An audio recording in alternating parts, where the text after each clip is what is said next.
My dad didn't come to see me when I was dying, and now he wants to be part of my life again. When I was 20, I almost died. I don't say that lightly. I mean it in the literal, terrifying sense of having machines breathe for me, and doctors telling my mom that they weren't sure I'd make it through the night. It's a story I don't like to tell often, but it's one that changed everything about how I see family, love, and forgiveness. At the time, I was a junior in college in Oregon, studying psychology and working part-time at a coffee shop. I'd always been close to my mom, Michelle, but my relationship with my dad, Mark, had been complicated since my parents divorced when I was 12.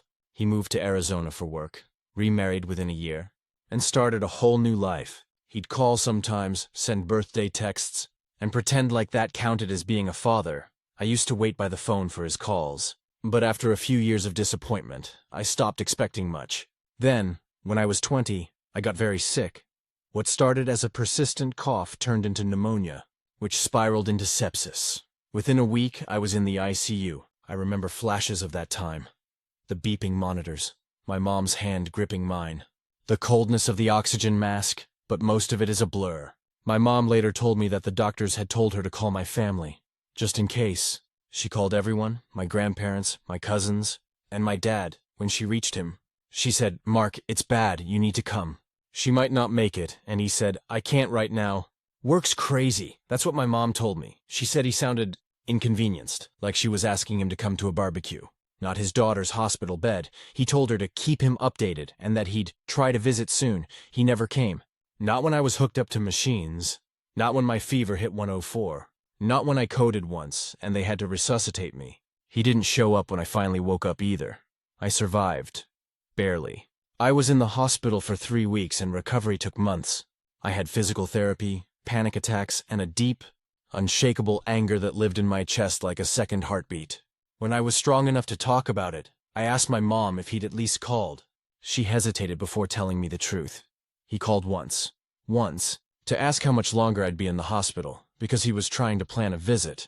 I didn't even know how to process that. My stepmother, Karen, texted me a "get well soon" message with some emojis. That was the full extent of their concern. When I finally got discharged, I remember lying in my bed at home, staring at the ceiling, feeling this weird mix of gratitude and fury. Gratitude for being alive. Fury that my own father couldn't be bothered to care. He didn't call me directly until almost 2 months later. By then I was walking again, eating solid food, and trying to pretend life was normal. His name popped up on my phone, and my stomach dropped. I let it go to voicemail. He left a message saying, "Hey kiddo, I heard you're doing better. Sorry I couldn't make it out there. Things were crazy at work, but I'm glad you're okay. Love you." I didn't call back for the next year. He'd send random texts. "Merry Christmas, Happy Birthday, Hope school's going well." I'd reply with one-word answers or not at all. He never mentioned the hospital, and I never brought it up. But anger like that doesn't fade quietly, it festers. Last year I graduated. My mom and a few close friends came to the ceremony. My dad didn't. He sent a card that said, "Proud of you, kiddo," with a $50 check inside. Then 2 months ago he called again, this time with news. He told me he'd been diagnosed with prostate cancer, early stage, but still serious. He said he wanted to reconnect before it was too late. For the first time in years, I picked up the phone. I don't even know what I expected to feel. Sympathy, maybe? But the moment I heard his voice, all I felt was rage. I said, "You want to reconnect? You couldn't even show up when I was dying. Why now?" He tried to justify it. Said his job was demanding, that travel was expensive, and that he didn't realize how bad it was. He sounded pathetic, like he was trying to rewrite history into something less cruel. I told him I didn't want to hear it, that if I could have traded anyone's presence in that hospital for his absence, I would have, because at least everyone else cared. He started crying. It threw me off because I'd never seen him emotional before. He said, "I was scared, okay? I didn't know how to handle it. I thought if I came and saw you like that, I'd fall apart." And that's when something inside me broke a little, because part of me understood that. But another part couldn't forgive it. I told him. I was scared too, but I didn't get to run away. He was quiet for a long time before saying, "You're right." Then he asked if I could find it in my heart to forgive him. I didn't know what to say after that call. I sat in my car for an hour crying. Angry, confused, sad, all at once. It's been 2 months since that conversation. He's in treatment now, and he's been texting more. I haven't seen him in person yet. I keep saying maybe soon, but I don't know when soon will be. Part of me wants to see him, to finally close that wound, even if it never fully heals. But another part still sees that hospital room. Still remembers my mom holding my hand while he was hundreds of miles away doing what? Sending emails? Having dinner with his new wife? Everyone tells me forgiveness is for yourself, not the other person, that holding on to anger only poisons you. And I want to believe that. But how do you forgive someone who wasn't there when you needed them most? Sometimes I replay it in my head. If I had died, would he have flown in for the funeral? Would that have been easier for him than facing me alive? I don't know. I guess what I've learned through all of this is that forgiveness isn't a single act. It's a process. Some days I wake up and feel ready to move on. Other days, I still feel that same hurt I did in that hospital bed. But one thing is clear. I'm not that little girl waiting by the phone anymore. If I do forgive him, it'll be on my terms. Not because he suddenly needs peace before his own mortality catches up. Maybe one day we'll sit across from each other, and I'll finally tell him everything I couldn't say back then. Or maybe I'll just let silence be the closure. Either way, I survived. And that's something I did without him. And for now, that's enough. Update. It's been 6 months since I first shared what happened between my dad and me. I wasn't expecting so many people to respond. Some with empathy, others with tough love. Reading through those comments was emotional. A lot of people told me not to rush forgiveness, that I didn't owe him anything. Others reminded me that people are flawed, and that sometimes regret comes too late to look noble but is still real. Since that post, I've done a lot of thinking. Therapy helped. My therapist, Dr. Susan, told me something that stuck. You can forgive without forgetting. You can connect without surrendering your boundaries. That became my compass these past few months. When I first wrote my post, I hadn't decided whether to see my dad in person. I was still replaying the same images in my head. The hospital, the machines, the feeling of abandonment. But in late April, he texted me again. He said his second round of treatment had been rough, that he'd lost his hair and some weight, and that he wanted to see me while he still felt okay. I didn't respond for 3 days. Then one night, after a long talk with my mom, I decided I would go. It wasn't about him deserving it. It was about me needing to face it. So in early May, I booked a flight to Phoenix. It felt surreal. Walking through the airport, knowing that I was about to see the man who gave me half my DNA, but had felt like a stranger for most of my life. He texted me when I landed. Can't wait to see you. Kiddo. That word, kiddo, made me flinch. When I got to his house, his wife Karen answered the door.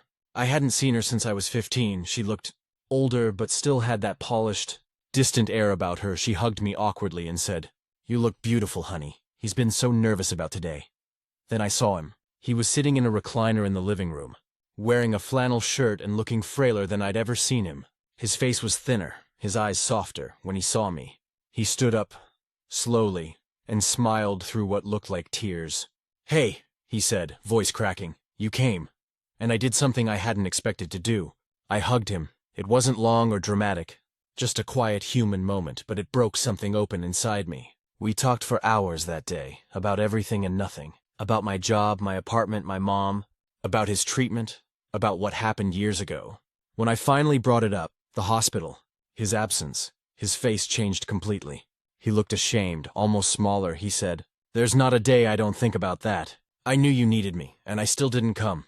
I told myself it was because I couldn't afford the flight, or because work was too demanding, but the truth is, I was scared. I was scared of losing you, and I thought if I didn't see it, maybe it wouldn't be real. I know that's cowardly. I know it's unforgivable, he cried. Really cried. For the first time in my life. He said he hated himself for how he handled everything. That he'd tried to move on but couldn't because he'd missed being my dad when it mattered. And I told him the truth, that I still didn't know if I could forgive him. He nodded.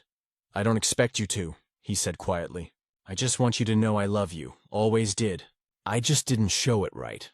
I didn't interrupt him. I just let him talk. He cried. Really cried. For the first time in my life. He said he hated himself for how he handled everything. That he'd tried to move on but couldn't because he'd missed being my dad when it mattered. And I told him the truth, that I still didn't know if I could forgive him. He nodded. "I don't expect you to," he said quietly. "I just want you to know I love you. Always did. I just didn't show it right." We sat in silence after that. It wasn't comfortable, but it wasn't unbearable either. Just real. That night, I stayed at a hotel nearby. I cried again. Not the angry kind of crying this time, but the tired kind. The kind that comes when grief and relief collide. Over the next few days, I saw him again twice. We talked about small things, mostly. He showed me old pictures, including one of us fishing when I was 10. I didn't even remember that day until I saw the photo. Me with a missing front tooth, holding a tiny fish, grinning up at him. He said, "That was one of the best days of my life." It hurt, hearing that, because I realized we'd both been holding on to memories of each other, just different ones. His were nostalgic. Mine were wounded, before I left. He asked if I'd come back after his next round of treatment. I said I'd try, and I did. By August, he was weaker. The chemo had taken its toll, but he was still trying, walking a little, sitting outside, sending me texts that just said things like, "Sunsets are nice today," or, "Remember when we used to build sandcastles?" That second visit was harder. Seeing him like that forced me to confront something I'd been avoiding, that I didn't want my last memory of him to be full of bitterness. We had one final conversation before I flew home again. He said, "If this is the last time I see you, I want you to know something. You didn't owe me forgiveness, but you gave me something better. You gave me a chance to tell the truth," I said. "I still wish you'd been there." And he said, "Me too." That was it. No grand apology, no cinematic reconciliation, just honesty, and maybe that's all we ever could have had. He's still alive as of now, though treatment's ongoing. We talk on the phone once a week. Sometimes we talk for an hour, sometimes just a few minutes, but we talk. And I've realized something. Forgiveness doesn't always look like hugs and tears and happy endings. Sometimes it looks like showing up, even when it hurts. Sometimes it looks like two people trying after years of not trying at all. I'm not sure I'll ever fully forgive him, but I don't need to hate him anymore either. For the first time in a long time, I feel peace, not because everything's fixed, but because I stopped waiting for him to fix it. He once told me he was scared of seeing me dying. The irony is that now, I'm the one watching him fade, but this time, I'm not running. Maybe that's what forgiveness really is. Staying. Even when leaving would be easier. Final update. 1 year later. It's been just over a year since I first posted here, and I can finally write this without crying through every sentence. My dad passed away 3 months ago, and while it still feels strange to say that out loud, I'm not drowning in anger anymore. For the first time since I was that terrified 19-year-old in a hospital bed, I feel like I've finally made peace with what happened between us. When I last updated, he was still in treatment. The doctors were cautiously optimistic. But deep down, I think we both knew what was coming. His cancer had already spread to his lungs, and the chemo was more about time than hope. I visited him as much as I could. The first few times felt like walking into someone else's life. A house filled with soft music, half-empty bottles of medication, and a man who used to seem too strong to ever fade. But every time I came, he lit up like it was the best part of his week. He'd always try to make me laugh, even when his voice cracked or his body hurt too much to move. There was this one afternoon, in late winter, when I was sitting with him in his living room. The light was coming through the blinds in that warm, late-day way, and he looked over at me and said, "You know, I used to think time would fix everything, but I was wrong. Time doesn't fix anything. People do." It hit me harder than I expected, because he was right. The years hadn't healed the hole he left. We did. Slowly, awkwardly, by choosing to talk, to face it, to not let shame do all the talking. He started recording these short voice notes for me on his phone after that. Sometimes they were random, a funny story, a piece of advice, or just him telling me he loved me. I didn't realize how much they'd mean until now. I still listen to them when I can't sleep. In early June, things got worse.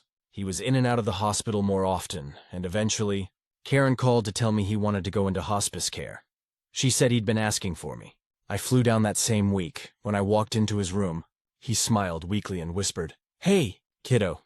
The same word that used to make me flinch didn't hurt anymore. It felt right. We spent that night talking. He was tired, drifting in and out of sleep, but he held my hand and kept saying, "Thank you for coming back. You didn't have to, but you did." I told him I forgave him. It wasn't dramatic or cinematic. There was no swell of music or sudden burst of tears. Just two people, broken and human, trying to close a wound that had been open for far too long. He passed away the next morning peacefully in his sleep, with Karen by his side at the funeral. I sat next to her and his brother, a man I'd barely known growing up. A lot of people shared stories about how my dad was the guy you could always call if your car broke down, or if you needed help moving, or if you just needed someone to talk to. Hearing all that made me realize something I hadn't before. He wasn't just the version of himself I'd carried in my memory. He'd been a complicated, evolving person. Good in some ways, deeply flawed in others. After the service, Karen handed me an envelope. On it, in shaky handwriting, was my name. Inside was a letter. It said, "I don't know what heaven is, or if I'll ever deserve to find it, but if it's real, I hope it looks like that beach where we went fishing when you were little. You caught that tiny fish, and I told you it was the best catch of the day just to see you smile. That's how I want to remember you. Grinning, fearless, alive. You became everything I hoped you would, even without me there to guide you. I'm proud of you, more than you'll ever know. I'm sorry I wasn't brave when you needed me. I love you, kiddo. Always will." I think that was the moment the last piece of resentment inside me just dissolved. Since then, I've been focusing on moving forward, not erasing the past, but learning from it. I still talk to my therapist, and I still have days where I feel angry that I had to parent myself for so long, but there are more days now when I just feel grateful. Grateful that I got closure, that I didn't let bitterness win, that I got to hear "I love you" before it was too late. A few weeks ago, I took a trip to the Oregon coast, where that fishing photo was taken. I brought his letter, read it one more time, and tossed a few of his ashes into the ocean. It was quiet, cold, and perfect. Standing there, I realized forgiveness isn't about letting someone off the hook. It's about freeing yourself from the weight of carrying their mistakes. It's about choosing peace over pain, even if they never earn it. My dad didn't get everything right. In fact, he got a lot wrong, but he tried in the end, and maybe that's enough. Now, when I look back on that hospital room years ago, I don't just see the man who didn't show up. I see the man who finally did. And I'm okay with that. Stories number 2. The pharmacy tech made a joke about my birth control, and now I'm the one being told to calm down. I went to pick up my birth control prescription last Friday after work. Same pharmacy I've been going to for years. It's inside one of those big chain stores with fluorescent lights and that faint smell of hand sanitizer and floor cleaner. I've always liked the staff. They're efficient, polite, and usually keep things quick. That day, I was exhausted. I'd just finished a 10-hour shift at the dental office where I work as a hygienist, and all I wanted to do was grab my refill, get home and crash. I was wearing my scrubs. My hair was in a messy bun, and I looked about as far from big weekend energy as a human could. There was a line at the pharmacy counter, 3 or 4 people ahead of me, so I waited my turn when I finally got up there. The tech, a guy maybe mid-20s, tall, buzz cut. Name tag said Dylan. Scanned my info and went to grab my prescription. When he came back, he held up the box of pills, my birth control, and said, loud enough for the other people in line to hear, "Big weekend coming up, huh?" For a second I thought maybe I misheard him. I just blinked at him and said, "Excuse me?" He smirked and said, "You know, making sure you're prepared." I felt my face go hot. The woman behind me kind of laughed awkwardly, and this older man next to her snorted.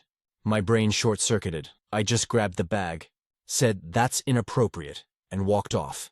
But as I was heading to my car, I got angrier, like furious, because the more I replayed it, the more I realized how humiliating it was.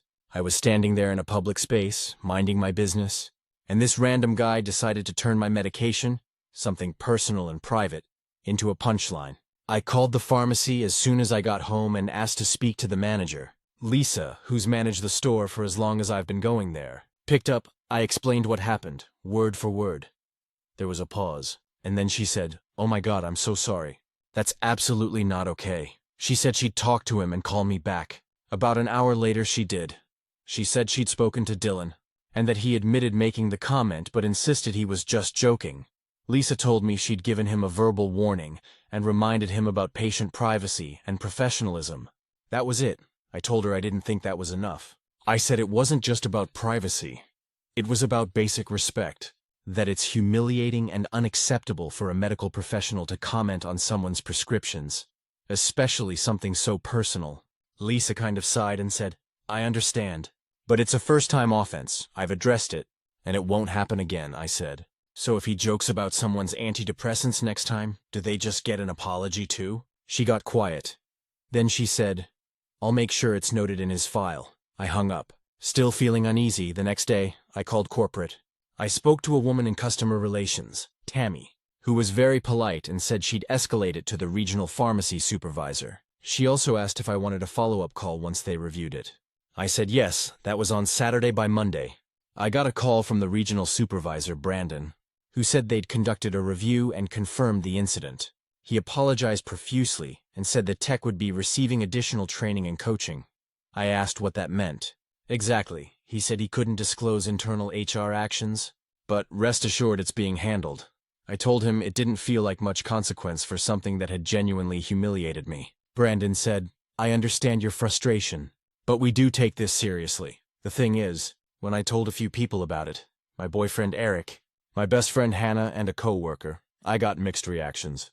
Hannah said, good for you, that's disgusting. Eric, though, said, I mean, yeah, it's unprofessional, but maybe he was just trying to be friendly. I said, friendly? About my birth control? He said, it's not like he was trying to be creepy, babe. Maybe he was just making conversation. That made me even angrier. I told him if the guy had made a joke about Viagra to an older man, people would have called it inappropriate instantly. But because it's birth control, I'm being told to lighten up. And that's what's been eating at me. It's not just about Dylan being an idiot. It's about the double standard. Women's reproductive health is still treated like it's public property. Something open for commentary. If a woman goes to the pharmacy for prenatal vitamins, nobody says congrats unless she brings it up. If she picks up Plan B, someone might whisper. If she gets birth control, apparently it's fair game for jokes. The thing that really sent me over the edge was when I went back to pick up a different prescription a few days later. Dylan wasn't at the counter, but another tech, a girl I've seen there before. Nicole recognized me and quietly said, hey, I just wanted to say I'm really sorry about what happened. He got talked to about it, I thanked her. And then she added, he didn't mean it like that though. He just doesn't have a filter. I smiled politely. But inside, I was fuming, because why is that the default excuse? He doesn't have a filter. He's socially awkward. He didn't mean it that way. At some point, meaning doesn't matter. Impact does. I ended up filing a written complaint with the state pharmacy board. Not because I want the guy fired, but because I want a record of it. I want him, and the people above him, to understand that when you're handling people's medications, their privacy isn't optional. My mom, who's a retired nurse, said something that stuck with me. She said, you did the right thing. Every woman who lets that kind of thing slide makes it easier for the next guy to think it's okay. And she's right. I don't know if anything bigger will come of it. But I'm not sorry I spoke up. I didn't overreact. I demanded basic professionalism and respect. And honestly, I hope the next time Dylan feels the urge to make a joke like that, he remembers the woman in scrubs who looked him dead in the eye and said, that's inappropriate. Because it was, and it always will be. Update. Apparently holding people accountable makes you vindictive. But I'm still glad I did it. It's been about a month since I filed the complaint with the state pharmacy board about the tech who made the big weekend comment about my birth control. And I've had more fallout than I expected. Not from the pharmacy, but from people around me. The pharmacy itself went quiet for a while after the regional supervisor's call. I honestly didn't expect to hear anything else, so I just moved on. I figured it was one of those situations where you file the complaint, they review it, and it either goes somewhere or it doesn't. But about 3 weeks later, I got a letter in the mail from the State Board of Pharmacy. It basically confirmed they'd received my complaint and that it was being formally reviewed for potential privacy and professionalism violations. It wasn't a dramatic letter or anything, just very official. Case number, my name, the pharmacy location, and a note that I'd be contacted again once a determination was made. When I read it, I felt validated, like finally someone was taking this seriously. I wasn't looking to ruin this guy's life, but I wanted him, and anyone else in that position, to understand that joking about someone's prescriptions isn't just bad manners. It's a violation of trust. A few days after that, I stopped by the pharmacy again to pick up another refill, for my allergy meds this time. I debated switching pharmacies, but honestly, this one's close to my house, and the pharmacists themselves are great. When I walked in, I immediately noticed something different. Dylan wasn't there. Behind the counter was Lisa, the manager, Nicole, and another tech I hadn't seen before. Lisa's face went pale when she saw me. She said, "Hi, can I help you?" Like she didn't quite know what to say. I told her I was just picking up a refill. She got it ready and handed it to me without saying anything about the complaint. But as I was about to leave, she leaned forward and said quietly, "I just want to apologize again for what happened. It's being handled appropriately. I just nodded and said, "Thank you." I didn't press her for details. I knew she couldn't tell me much anyway. But something about the way she said, "being handled appropriately," made me think Dylan was probably suspended or transferred. That night, though, things took an unexpected turn. I got a text from an unknown number that said, "Hey, this is Dylan. Can we talk for a second?" I froze. I have no idea how he got my number. My name's on my prescriptions. Sure, but I've never given my personal contact info to anyone there. I didn't respond. Instead, I took a screenshot and emailed it to Lisa with the subject line, "Contact from your employee." She called me 10 minutes later, apologizing profusely. Apparently, my phone number had been visible in the internal pharmacy system when he was processing my prescription before, and she said he absolutely should not have used it to contact me. She told me he'd been told not to contact patients directly under any circumstances, and that she would report it to HR immediately. That night I was shaken. Not because he said anything threatening. He didn't. But because it felt like another line had been crossed. This was after he'd already been disciplined. The next morning, Lisa called again to tell me Dylan was no longer employed with the company. She said she couldn't discuss details, but I could tell she was trying to reassure me that this was the end of it. I didn't feel triumphant. I just felt weirdly sad and tired. Later that day, I told Eric what had happened. His reaction? "Wow, you got the guy fired?" That stung, I told him. No, he got himself fired. He broke another rule after already being warned. He said, "Yeah, but was it really that deep?" "He probably just wanted to apologize," I said. "Then he should have done it through his manager, not by texting a patient using private information." We ended up arguing about it. He said I was being vindictive, that I should have let it go once the company handled it. I told him he was missing the point, that I didn't even want Dylan to lose his job, but that boundaries exist for a reason. After that conversation, I realized something that's been sitting in the back of my mind. A lot of men, even good, decent ones like Eric, just don't get how humiliating and exhausting it is to constantly have your boundaries tested and then be told you're overreacting when you enforce them. When I told Hannah about all of it, she said exactly what I needed to hear. "You didn't get him fired, you taught him a consequence. He's an adult, he made a choice. And that's what I keep coming back to. Because the truth is, I didn't ask for this. I didn't go in there looking for drama. I went to pick up a prescription, something I do every month, and got put in an embarrassing situation by someone who thought my personal medication was fair game for public commentary. The aftermath of this has changed how I view boundaries in general. I used to be someone who brushed off little comments, laughed awkwardly, moved on. But now, I'm done minimizing things that make me uncomfortable just to avoid being labeled sensitive. I've had other women, coworkers, a neighbor, even one of my patients, tell me they've had similar experiences at pharmacies, doctors' offices, or even checkout lines when buying certain things. One woman said a cashier once commented on her prenatal vitamins, asking if she was finally trying for a baby. Another said a tech once congratulated her when she picked up birth control after getting married. It's all the same thing, a boundary violation wrapped in a joke. So yeah, Dylan lost his job and maybe that's harsh, but maybe it's also necessary. Because if people never face consequences, they never learn where the line is. As for me, I switched pharmacies after that. Not because I was angry at Lisa or the company, but because I didn't want that association every time I picked up my meds. I go to a smaller independent place now, run by a pharmacist named Greg, and it's been night and day. The staff is respectful, efficient, and kind. They don't make jokes, they don't pry, and they don't treat my prescriptions like punchlines. The experience taught me something I didn't expect. Standing up for yourself isn't about punishment. It's about prevention.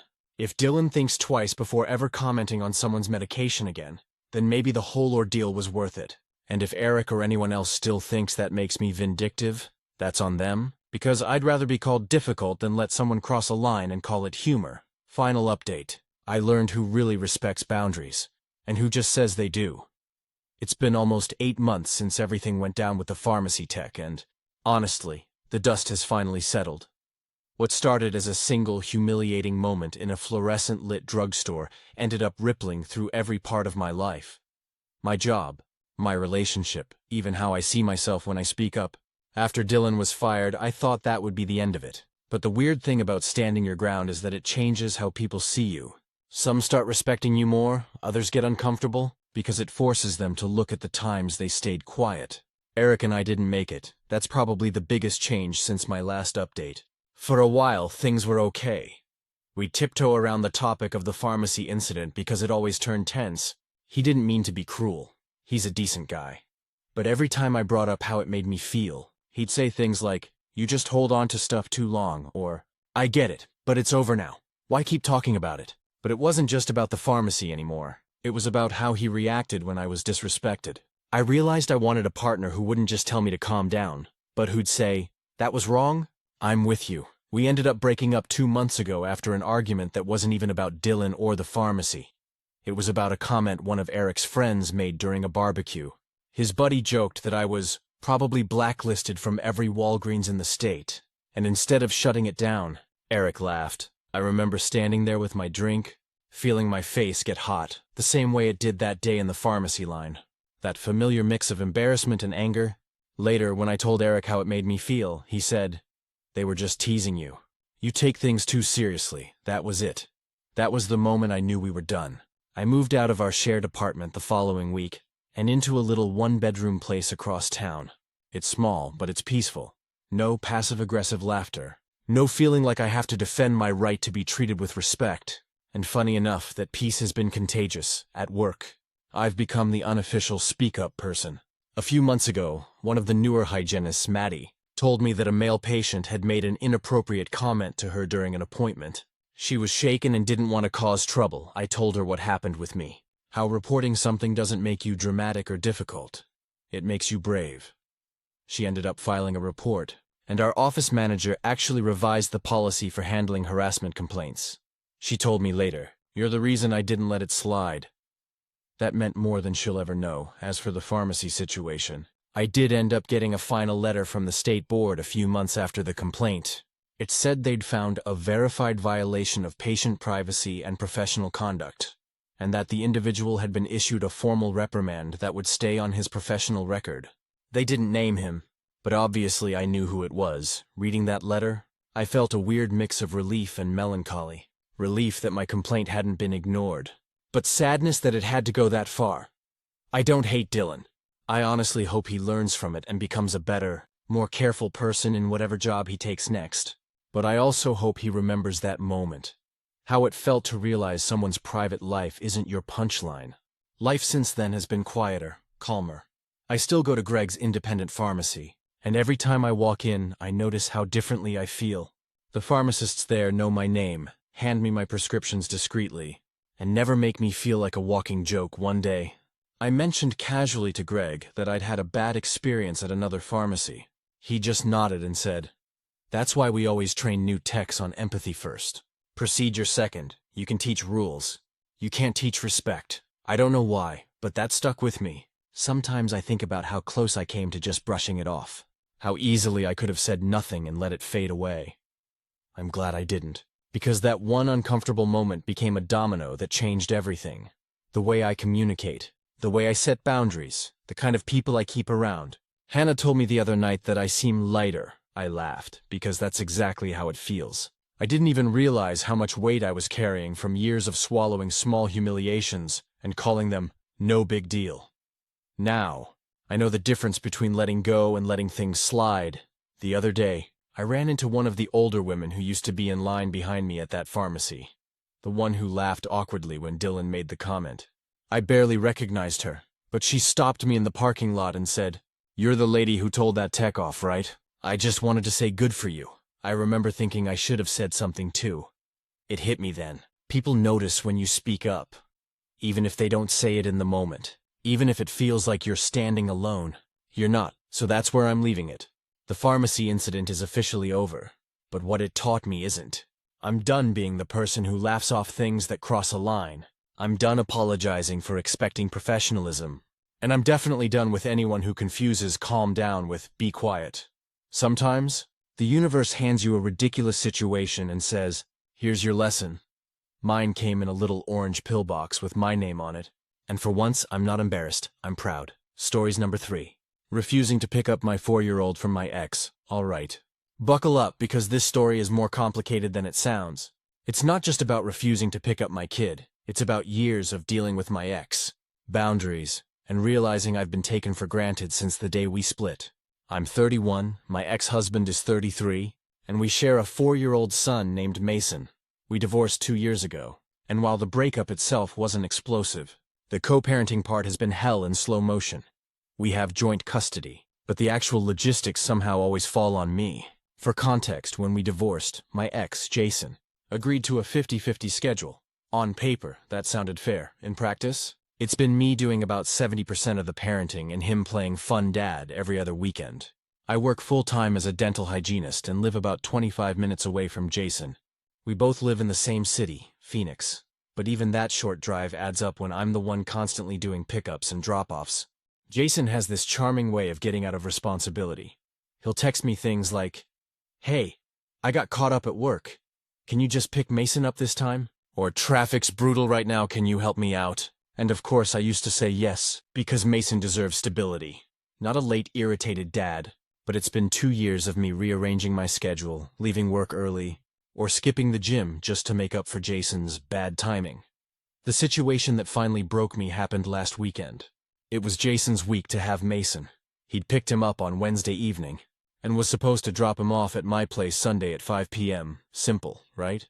Except around 3 p.m., he texted me, "Hey, something came up. Can you grab Mason from my place around 5 instead?" I was immediately irritated.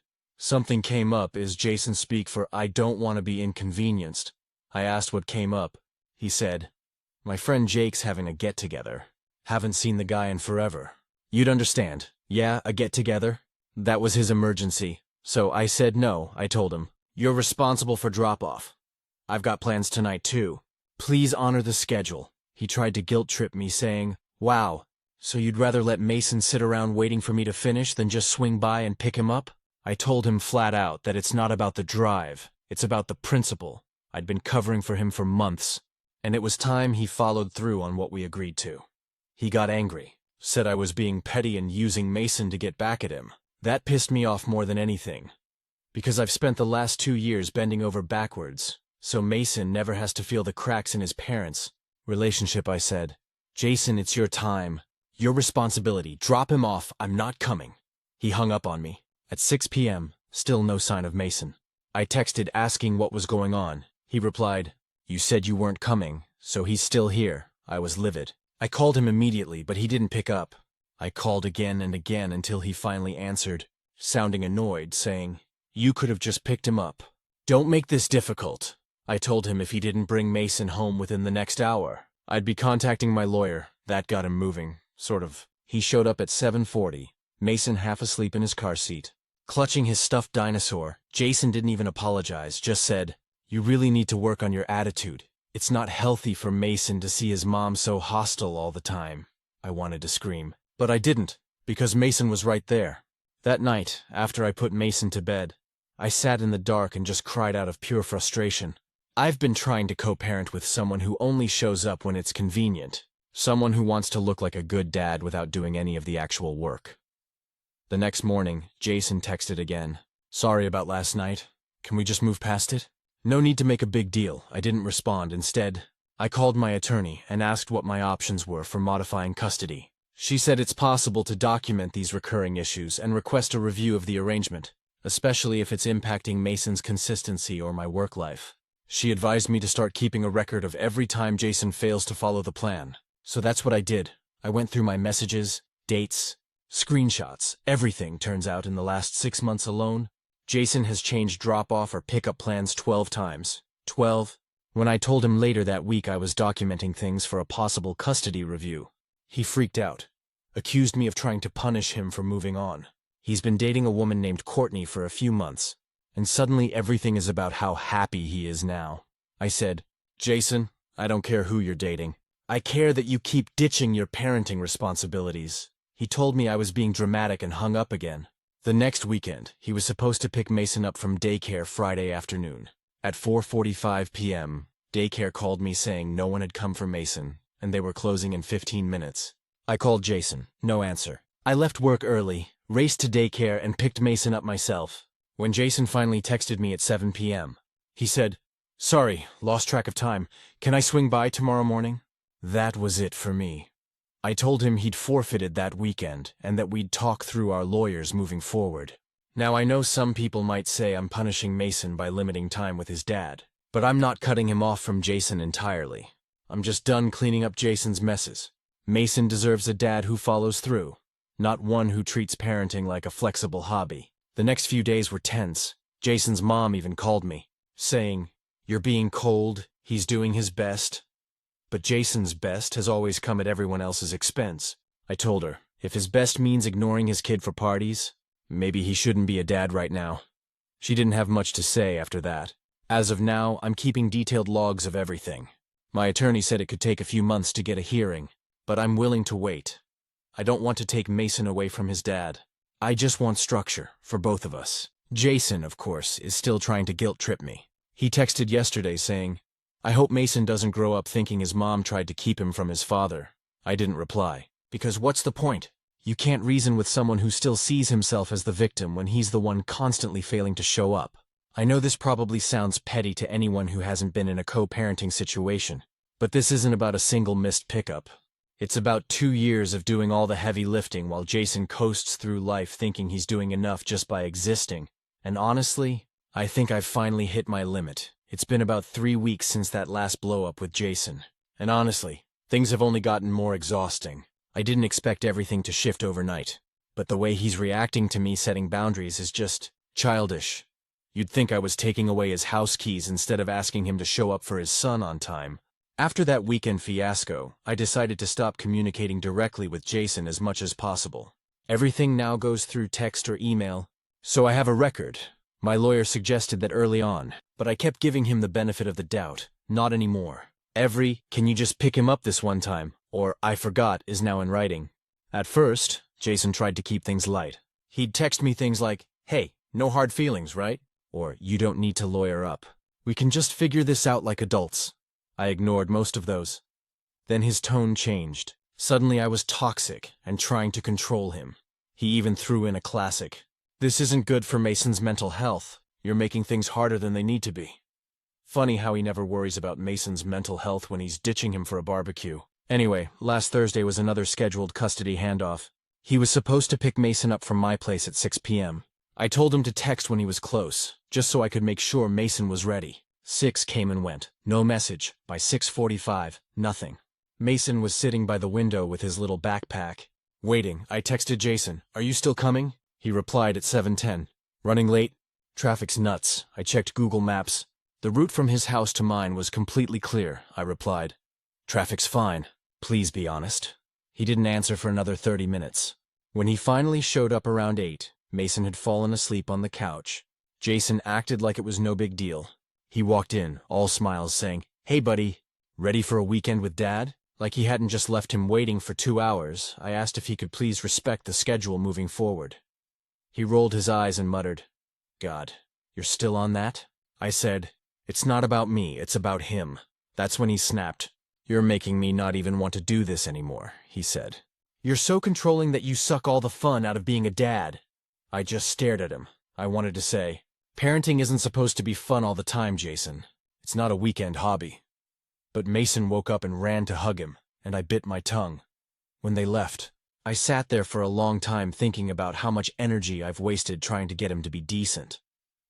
The next morning, Jason sent a picture of Mason eating cereal and wrote, "See, he's fine. No need to be dramatic." I didn't reply. Later that afternoon, daycare called me saying Jason had forgotten to pack Mason's allergy meds, and they couldn't reach him. So guess who had to drive 20 minutes across town during her lunch break to drop them off? When I texted Jason afterwards saying it's not okay to keep forgetting things, he just replied, "I was gonna bring them later. You didn't have to overreact." The lack of accountability is mind-blowing. That same weekend, Mason came home and told me, "Daddy said you don't want me to go to his house anymore." My heart sank. "I've never said that. I've never even implied it," I told Mason. "That's not true, sweetheart. I just want to make sure you have everything you need when you're with Daddy." He nodded but looked confused. That's when I realized Jason isn't just unreliable. He's starting to manipulate Mason to make himself look like the victim. I talked to my lawyer about it. She said this kind of emotional pressure can be harmful, especially for a kid Mason's age. She told me to start noting these conversations. 2. Apparently, if this pattern continues, it could support a case for adjusting custody based on emotional stability. So now every time something happens, every missed pickup, every forgotten medication, every guilt trip, I document it all. I even set up a shared calendar through an app specifically designed for co-parenting. It tracks who's responsible for what and logs messages automatically. Of course, Jason refused to use it. He said, "I'm not signing up for some babysitting tracker. You're insane." I didn't push it. I just made a note of his refusal. What's been harder than all of this, though, is Mason's reaction. He's only 4, but he's perceptive. He's been acting clingier, asking me if Daddy's mad or if I'm mad at Daddy. I always reassure him that both of his parents love him, but part of me resents that I have to clean up Jason's emotional mess on top of everything else. Last night, Mason asked if I could take him to the zoo, like Daddy said we would. Apparently Jason promised a zoo trip last weekend, and then canceled because he had plans. I could tell Mason was disappointed. So I said, "Sure, buddy, we can go." We went this morning, just me and him. Watching him laugh and feed the giraffes made me realize something. I've spent so much time being angry at Jason that I forgot how good I am at this parenting thing. I'm not perfect, but I show up every single time. I've stopped arguing with Jason entirely. If he's late, I log it. If he cancels, I log it. I don't raise my voice, I don't debate. I don't let him drag me into emotional battles anymore. It's weirdly freeing, even though it's still stressful. My lawyer said if things keep going the way they are, we could file for a modification by the end of the year. She's confident the judge will take my documentation seriously, especially since Jason has a clear pattern of inconsistency.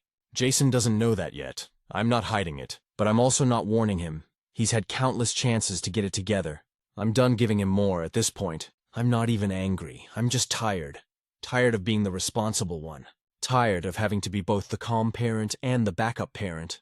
Tired of watching Jason pretend he's the fun, carefree dad while I handle the hard stuff in silence. But there's one thing I know for sure now. I'm not backing down. I'm not letting him guilt me into lowering my standards anymore. Mason deserves a parent who shows up because they want to, not because they're pressured into it.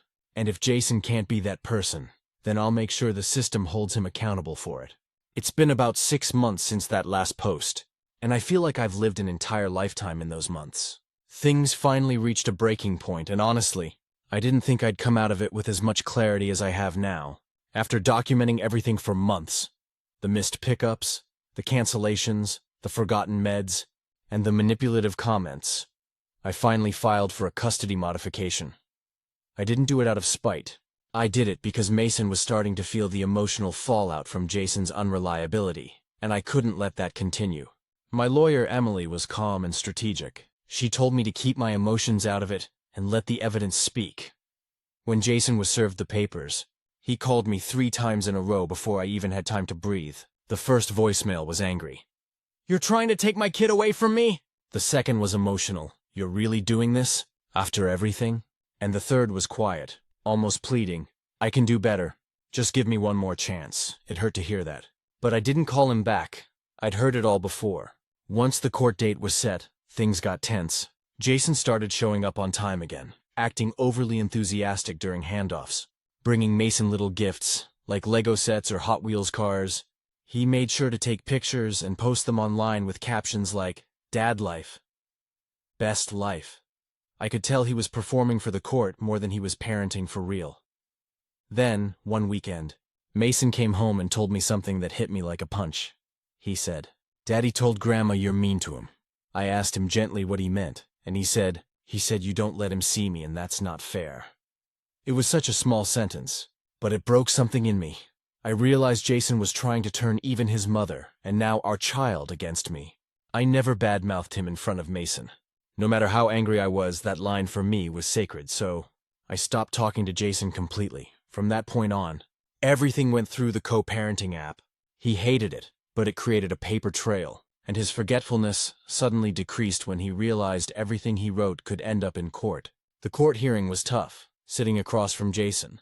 Listening to him say things like, "She's making it hard for me to be a father," was surreal. The judge asked both of us to provide logs and evidence. When Emily handed over my binder, full of dates, times, and screenshots, the judge took his time flipping through it. Jason's lawyer looked visibly uncomfortable. Jason tried to argue that I was overreacting and nitpicking. but the judge didn't seem to buy it. He told Jason flat out, parenting requires consistency. It's not optional. By the end of the hearing, the judge ruled that custody would shift slightly in my favor.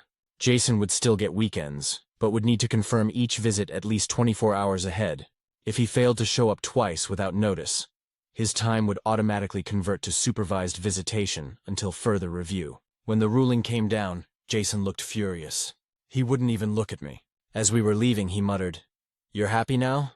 I didn't respond, because the truth is, no, I wasn't happy. I was relieved, but also sad that it had to come to this. The first few weeks after the ruling were awkward. Jason actually started showing up on time. He brought Mason's allergy meds, packed lunches, and even texted updates. I could tell he was trying, but I couldn't tell if it was genuine or just fear of losing more custody time. Then, 3 weeks ago, he slipped back into old habits. Missed pickup, excuse about work, Mason cried that night, saying, "Daddy promised." I comforted him, tucked him in, and wrote it all down. I didn't even bother confronting Jason anymore. I knew the pattern too well. What's different now is me. I'm not internalizing his chaos anymore. I stopped trying to fix his mistakes or make things easier for him. I realized that every time I did, I was teaching Mason that his mom would always clean up after his dad's messes. And that's not the message I want to send. 2 weeks ago, something unexpected happened. Jason's mom, Linda, called me. We've always had a rocky relationship, mostly because she spent years defending him no matter what. But this time she sounded tired. She said, "I had Mason over last weekend. He told me Jason forgot to pick him up again. I'm sorry. I didn't realize how bad it had gotten." We talked for almost an hour. She admitted Jason's been struggling with his drinking again, and that his new girlfriend left him because of anger issues. I didn't gloat or say "I told you so." I just listened. When she said, "You're doing a good job with Mason," I almost cried. It was the first time she'd ever said anything like that. That conversation made me realize how much has changed. I used to crave validation from Jason and his family. Now, I just want peace. Last weekend, Mason and I spent Saturday at the park. He's 5 now, full of energy and curiosity. At one point, he looked up and said, "Mom, you always come." I asked him what he meant, and he said, "When you say we're gonna do something, you do it always." I swear. I had to turn away so he wouldn't see me tear up. That was the moment I knew I made the right decision. Jason hasn't shown up for the last 2 visits. The court has already been notified through the app. I'm not angry anymore, just done. Mason deserves stability. And if Jason wants to rebuild that trust someday, it'll have to be through action. Not promises. For now, it's just me and Mason, figuring things out one day at a time. We bake cookies on Fridays, go to the park on Sundays, and watch cartoons together in the mornings before school. It's peaceful, quiet. Sometimes I still think about the person I used to be. The one who'd panic every time Jason was late, who'd beg him to care a little more. But that version of me is gone. What's left is a woman who learned that you can't teach someone responsibility by sacrificing your own sanity. So no, I'm not angry. I'm just finally free. Stories number 4. She used my emergency credit card, and now I'm questioning everything. I, 28M, never thought I'd be writing one of these posts, but here we are. I've been dating my girlfriend, Rachel, 27F, for almost 3 years. We met at a friend's birthday dinner in Austin, hit it off immediately, and moved in together after a year and a half. Things have been good. Really good, actually. She's funny, smart, kind, and has always made me feel supported, especially during some rough patches with my family. But lately, I've been struggling with trust, and now, I honestly don't know if our relationship can survive what just happened. I've always been careful with money. My dad drilled that into me after watching his small construction business almost go under during the 2008 crash. So when I got my first real job, I set up an emergency credit card. It's not flashy, it has a modest limit, and it's only meant for things like unexpected car repairs, medical bills, or something that genuinely can't wait. Rachel knew about it. I told her when we first moved in together. Mostly because I wanted us to be open about finances. She has her own cards, and we've never had issues before. She's usually responsible with money, maybe a little impulsive with online shopping here and there, but nothing crazy. Anyway, fast forward to 2 weeks ago. I was at work when I got a fraud alert notification from my credit card company. My stomach dropped immediately. It said there was a charge of $412.67 at a salon and another $180 at Sephora. At first, I thought someone had stolen my information. I locked the card, called the company, and started going through the motions of reporting fraud. Then I got home, Rachel was in the living room, scrolling on her phone, with what looked like a new hairstyle, fresh highlights, styled waves, and she was wearing new makeup. I froze. I don't think I even spoke for a few seconds. Then I just said, "Please tell me you didn't use my emergency card." She looked up, startled, then said, "Oh, that? Yeah, I did. But I was going to pay you back. I just didn't have enough in my account right now." I could feel my pulse pounding in my ears. I asked her why she thought that was okay. She said she didn't think it was a big deal, and that she really needed to get her hair done before an upcoming job interview. Now, here's the thing. She already has a job. The interview she was talking about was for a position at a different marketing agency, one that she'd been considering applying to for months, but hadn't even gotten an offer for yet. And even if she did, that doesn't make charging $600 on my emergency card any less insane. She told me she didn't want to ask because she thought I'd say no, and that she panicked when she realized her account was low. I just stared at her and said, "That's the whole point, you ask." We argued for a long time that night. She cried, I yelled, which I hate doing, and it ended with her saying I was being dramatic over money. But it's not just about the money. It's about trust. That card is for emergencies. I've only used it twice in 5 years. Once when my car broke down at 2 a.m. in another state, and once when my sister was in the ER. Rachel using it for beauty treatments isn't an emergency. It's a breach of trust. For the next few days, things were tense. She tried to act normal, but I couldn't. Every time she texted or talked about plans, all I could think about was that she had looked me in the eye and decided it was fine to use something she knew was off limits. A few nights later, I brought it up again. I told her I needed to understand what made her think that was okay. She said she felt ashamed to ask me for help with money, and that she thought using the card was temporary. When I asked how she was planning to pay it back, she admitted she didn't have a plan yet but was hoping to figure it out soon. That hit me hard, because now I wasn't just seeing one bad decision. I was seeing carelessness, entitlement, and immaturity all at once. I talked to my best friend Eric about it. He's been with his wife for almost 10 years, and he didn't even hesitate.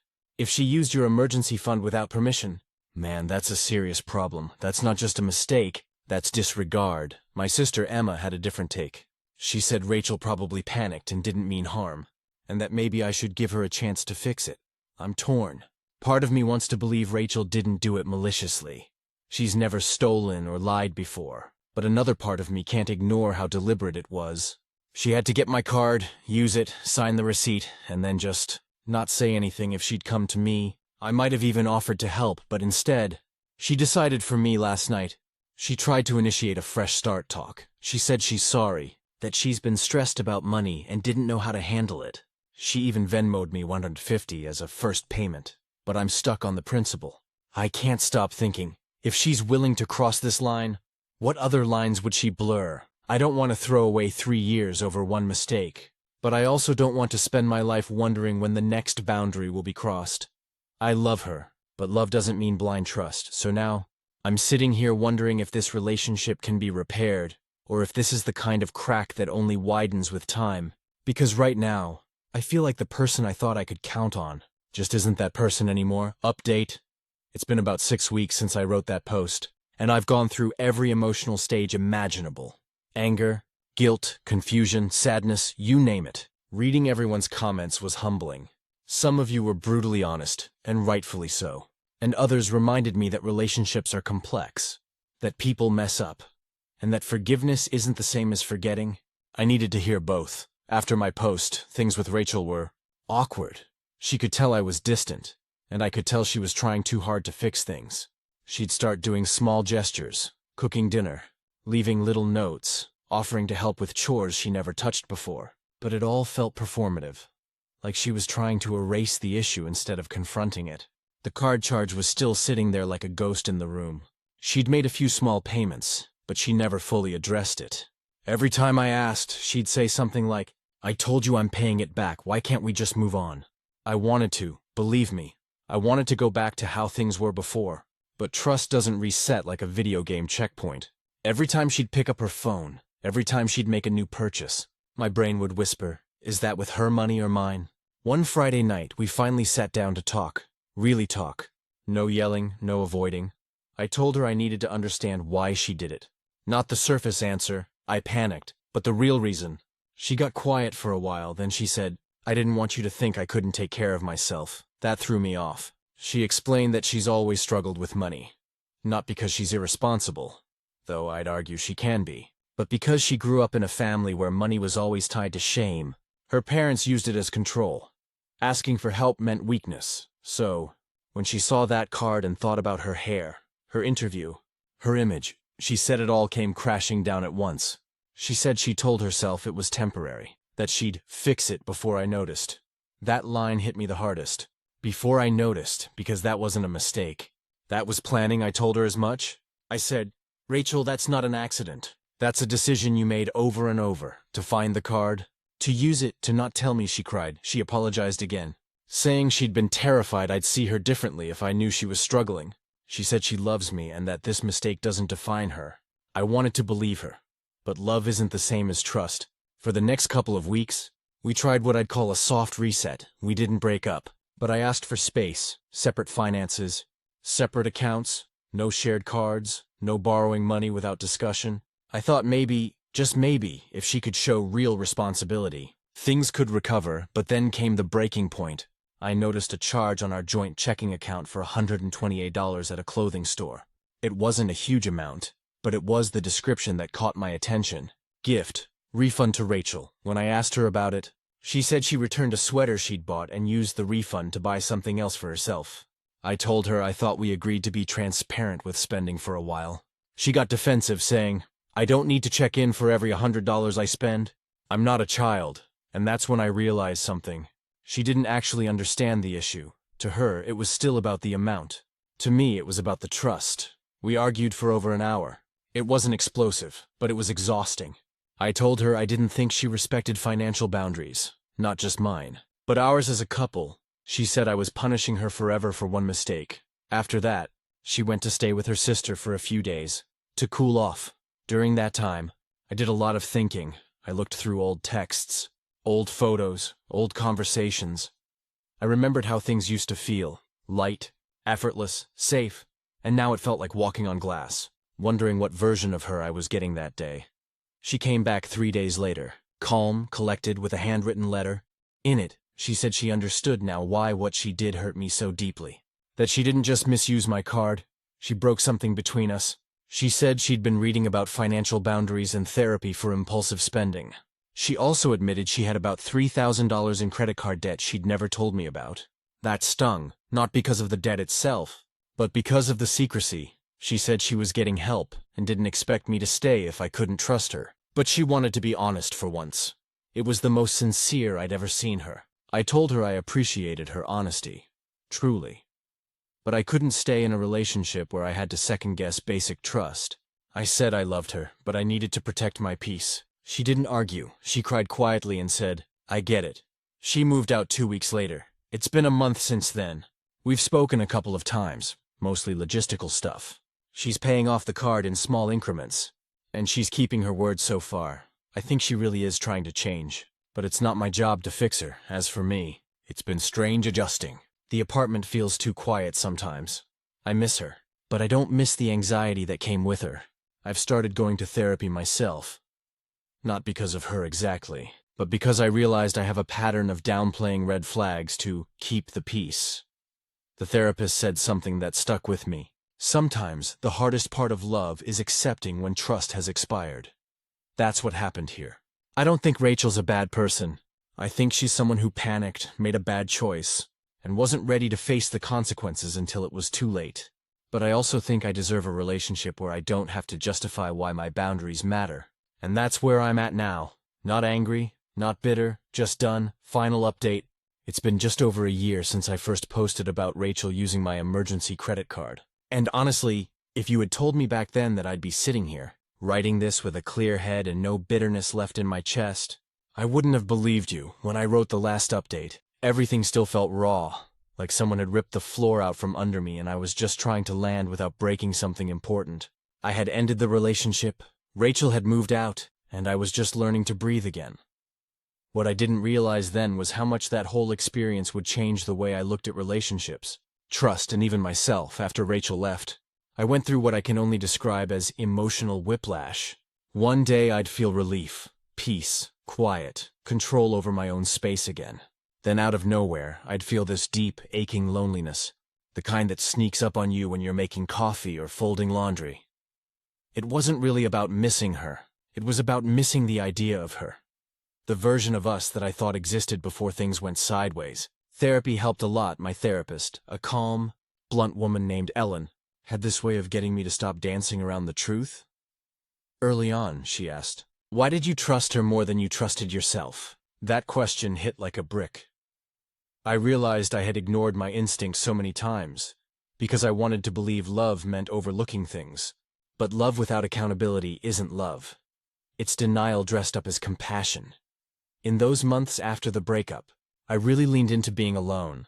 I picked up running again, started cooking actual meals instead of frozen dinners, and reconnected with my brother, Kevin, who I hadn't seen much since college. We started meeting up for beers on Fridays, and for the first time, I started opening up about things I used to keep bottled. Life slowly started to feel normal again. Then, in February, out of the blue, Rachel texted me, just a short message. "Hey, I know it's been a while, but I wanted to thank you for how you handled everything. I'm in therapy now, and I'm learning a lot about myself. I hope you're doing okay." I stared at that message for a long time. I didn't feel the sting I expected. No anger, no regret, just closure. I replied politely, told her I was glad she was doing better, and that I was too. That was it. No reopening old wounds. No, maybe we could talk. Just a quiet, respectful end. About a month later, I met someone new. Her name's Allison. We met at a mutual friend's birthday dinner. The kind of random, unplanned night that ends up changing your life. She's warm, grounded, and funny in that effortless way that makes conversations feel light. But here's the thing. I was terrified at first. Not of her, but of myself. I kept waiting for some invisible shoe to drop. Every time she'd make a small mistake, like forgetting to text back or joking about splitting a check, my brain would flash back to Rachel, to secrecy, to deceit. One night, Allison noticed me go quiet after she offered to cover dinner. She looked at me and said, "Hey, whatever's going on in your head right now, I'm not her.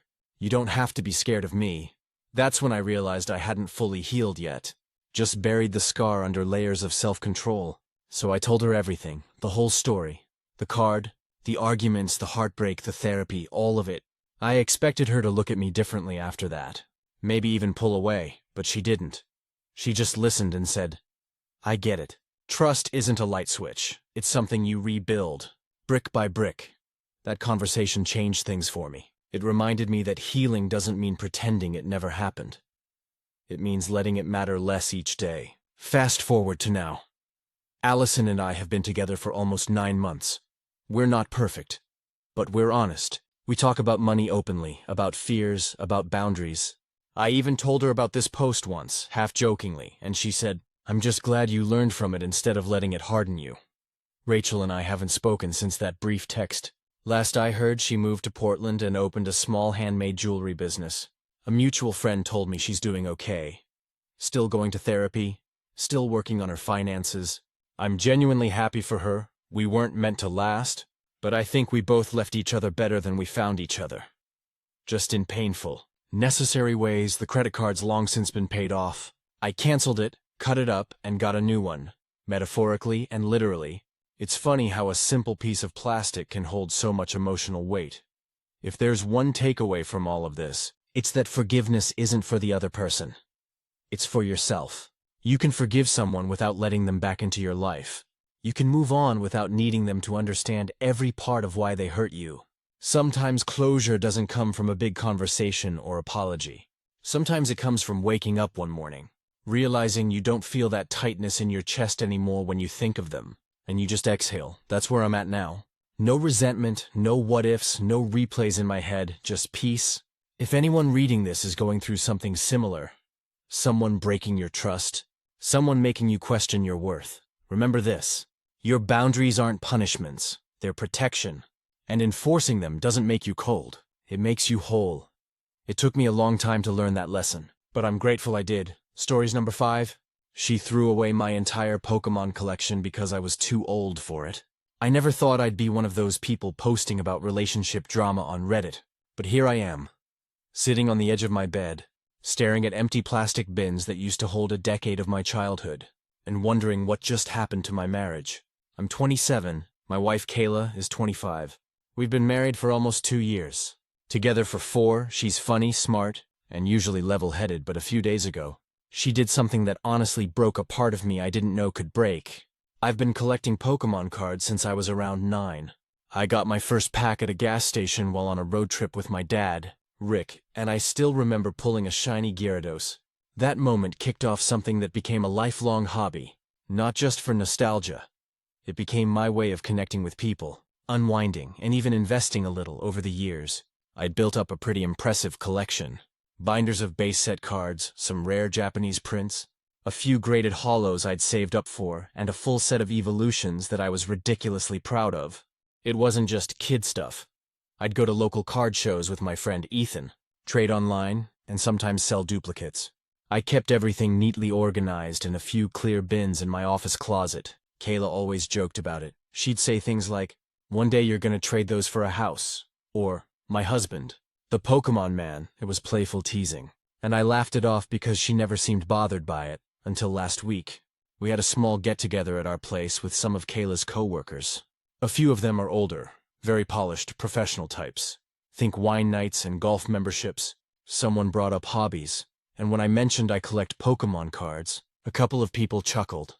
One of the women said, "That's cute. Like for your kids someday?" And I said, "Nah, they're mine." It got quiet, just for a second. I tried to brush it off, but I could tell Kayla was embarrassed. She changed the subject quickly. The next morning, she was weird, distant. When I asked if something was wrong, she said nothing, just tired. That night, while I was at work, I manage a late shift at a logistics company. She decided to do some spring cleaning. When I got home around 1 a.m., I noticed the bins in my office were gone. At first, I thought maybe she moved them to vacuum. I asked her the next morning, and she said, without hesitation, "I threw them out, I swear." I thought she was joking. I laughed and said, "Good one," but her face didn't change. She just said, "You're too old for that stuff. Jake, it's embarrassing. You need to grow up." I didn't even know what to say. I went to the dumpster behind our complex. Nothing. I checked the curb. Empty. It turned out garbage pickup had come early that morning. She had thrown away everything. Thousands of dollars in cards. Years of collecting, memories tied to my dad, who passed away 3 years ago. I felt this weird mix of rage and heartbreak. When I told her how much those cards meant to me, emotionally and financially, she rolled her eyes and said, "It's cardboard, Jake. It's not like I threw away your car." I asked her why she didn't at least ask me first, and she said, "Because you never would have agreed. You just keep holding on to childish things." That was the first real fight we've ever had. We yelled. Both of us. I said things I regret. Like calling her controlling. She said I embarrassed her in front of her friends. She accused me of choosing nostalgia over adulthood. Then she locked herself in the bedroom for the night. I slept on the couch, staring at the spot where my binders used to be. The next day, she acted like nothing happened. Made coffee, asked if I wanted pancakes. I couldn't even look at her. She said, "Jake, I did it because I love you. You can't cling to kid stuff forever." But here's the thing. I wasn't clinging to it. It wasn't stopping me from being a responsible adult. I pay the bills, I help around the house, I don't gamble or drink much. My one hobby, my harmless hobby, was collecting cards. And she decided it wasn't acceptable. Ethan came by later that week and found me going through eBay listings, trying to see what I could possibly replace. He looked at me like I'd been hit by a truck. When I told him what happened, he said, "Man, that's not about the cards. That's about control." He's not wrong. I tried couples counseling, or at least suggested it, Kayla said. "We don't need therapy for this." Like I was being dramatic. I told her this isn't about toys. It's about respect. About how she made a decision for me without my consent. She got defensive again and said, "You're acting like I cheated."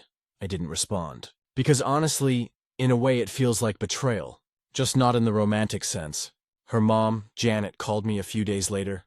Apparently Kayla had told her about the fight over the Pokemon stuff. Janet said, "Honey, she's just trying to help you mature. Marriage is about compromise." I almost laughed. Compromise? Where was the compromise in throwing away something I loved without even talking to me? I know it probably sounds silly to some people reading this. Like, they're just cards. But anyone who's ever cared deeply about something, who spent years building or collecting or crafting, You get it. It's not the object, it's the connection. I keep thinking about my dad. He used to sit with me and help me organize my cards and binders, even when he didn't understand what a holo rare was. When he passed, those cards were one of the few tangible things I had left that connected me to him. And now they're gone. Not because of an accident, but because someone decided they were worthless. Kayla still doesn't understand why I'm so upset, she says. You're making me out to be the villain for trying to help, but I can't unsee it. Every time I look at her now, I think of how easily she threw away something I cherished. How she decided that my comfort, my memories, my boundaries didn't matter if they didn't fit her idea of what an adult man should be. It's been 3 weeks, and I still can't walk into that room without feeling angry. I tried to forgive her, I really did. But I'm starting to realize this isn't about cards anymore. It's about trust.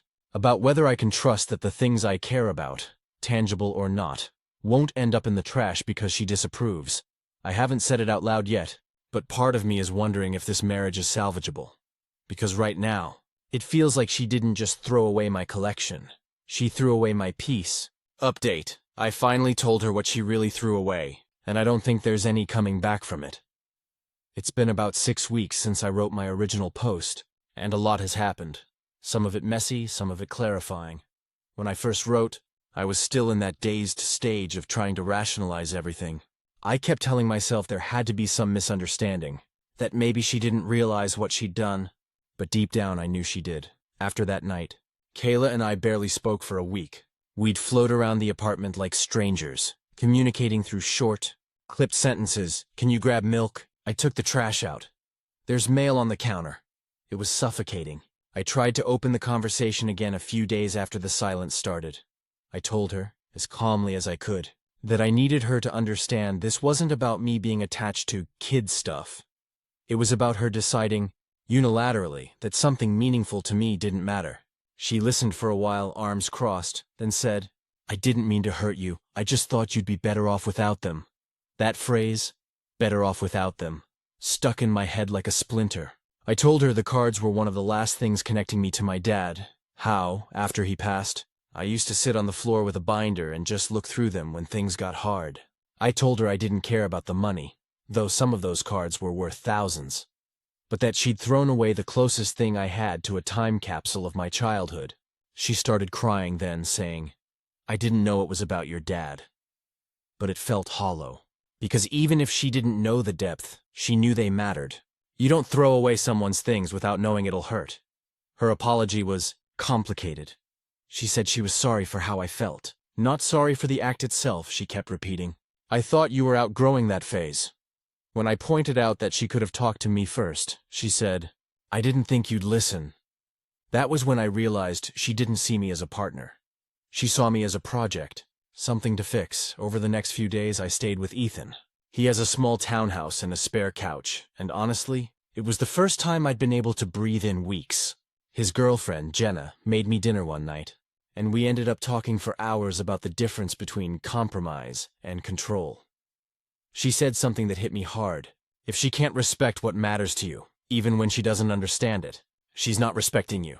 While I was there, I called my mom, Linda. I hadn't told her much about what was going on. She adored Kayla. But when I explained, she got really quiet. Then she said, you know, your dad used to say, when someone loves you, they take care of the parts of you that came before them.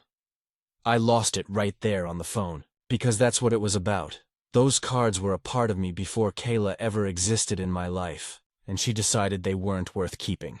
When I finally came back home, the apartment felt foreign. She had tidied up the office, meaning she'd rearranged everything so it looked like a minimalist workspace. It didn't even feel like my space anymore. My shelves, my posters, my desk clutter, gone, she said. I figured you'd want a fresh start. I just stood there, silent. That night, I told her I wanted to go to counseling. Not as a punishment or ultimatum, just as a chance to get perspective. She agreed, surprisingly quickly. Maybe she felt guilty, or maybe she thought she could fix me again. The counselor, Dr. Ramsey, was good. Calm, direct, didn't take sides. During our first session, he asked Kayla why she threw the cards away. She said, I was embarrassed. My friends teased me after that party, and I felt like they were judging me for being with someone who still plays with Pokemon cards. Then he asked, so you made a decision based on what they thought, Not what your husband felt? She paused. I guess I didn't think about it that way. Then he turned to me and said, Jake, do you feel like this was an isolated incident or part of a pattern? And that question hit me hard because I realized it wasn't isolated. It wasn't just about the cards. There had been other moments, her donating a hoodie my dad gave me because it had holes in it, throwing away my old concert ticket stubs when she was organizing, getting upset when I'd game online with Ethan because it's a waste of time. I'd brushed those off, telling myself they were small things, but small things pile up by our third session. It was clear we were hitting a wall. I wanted understanding. She wanted compliance.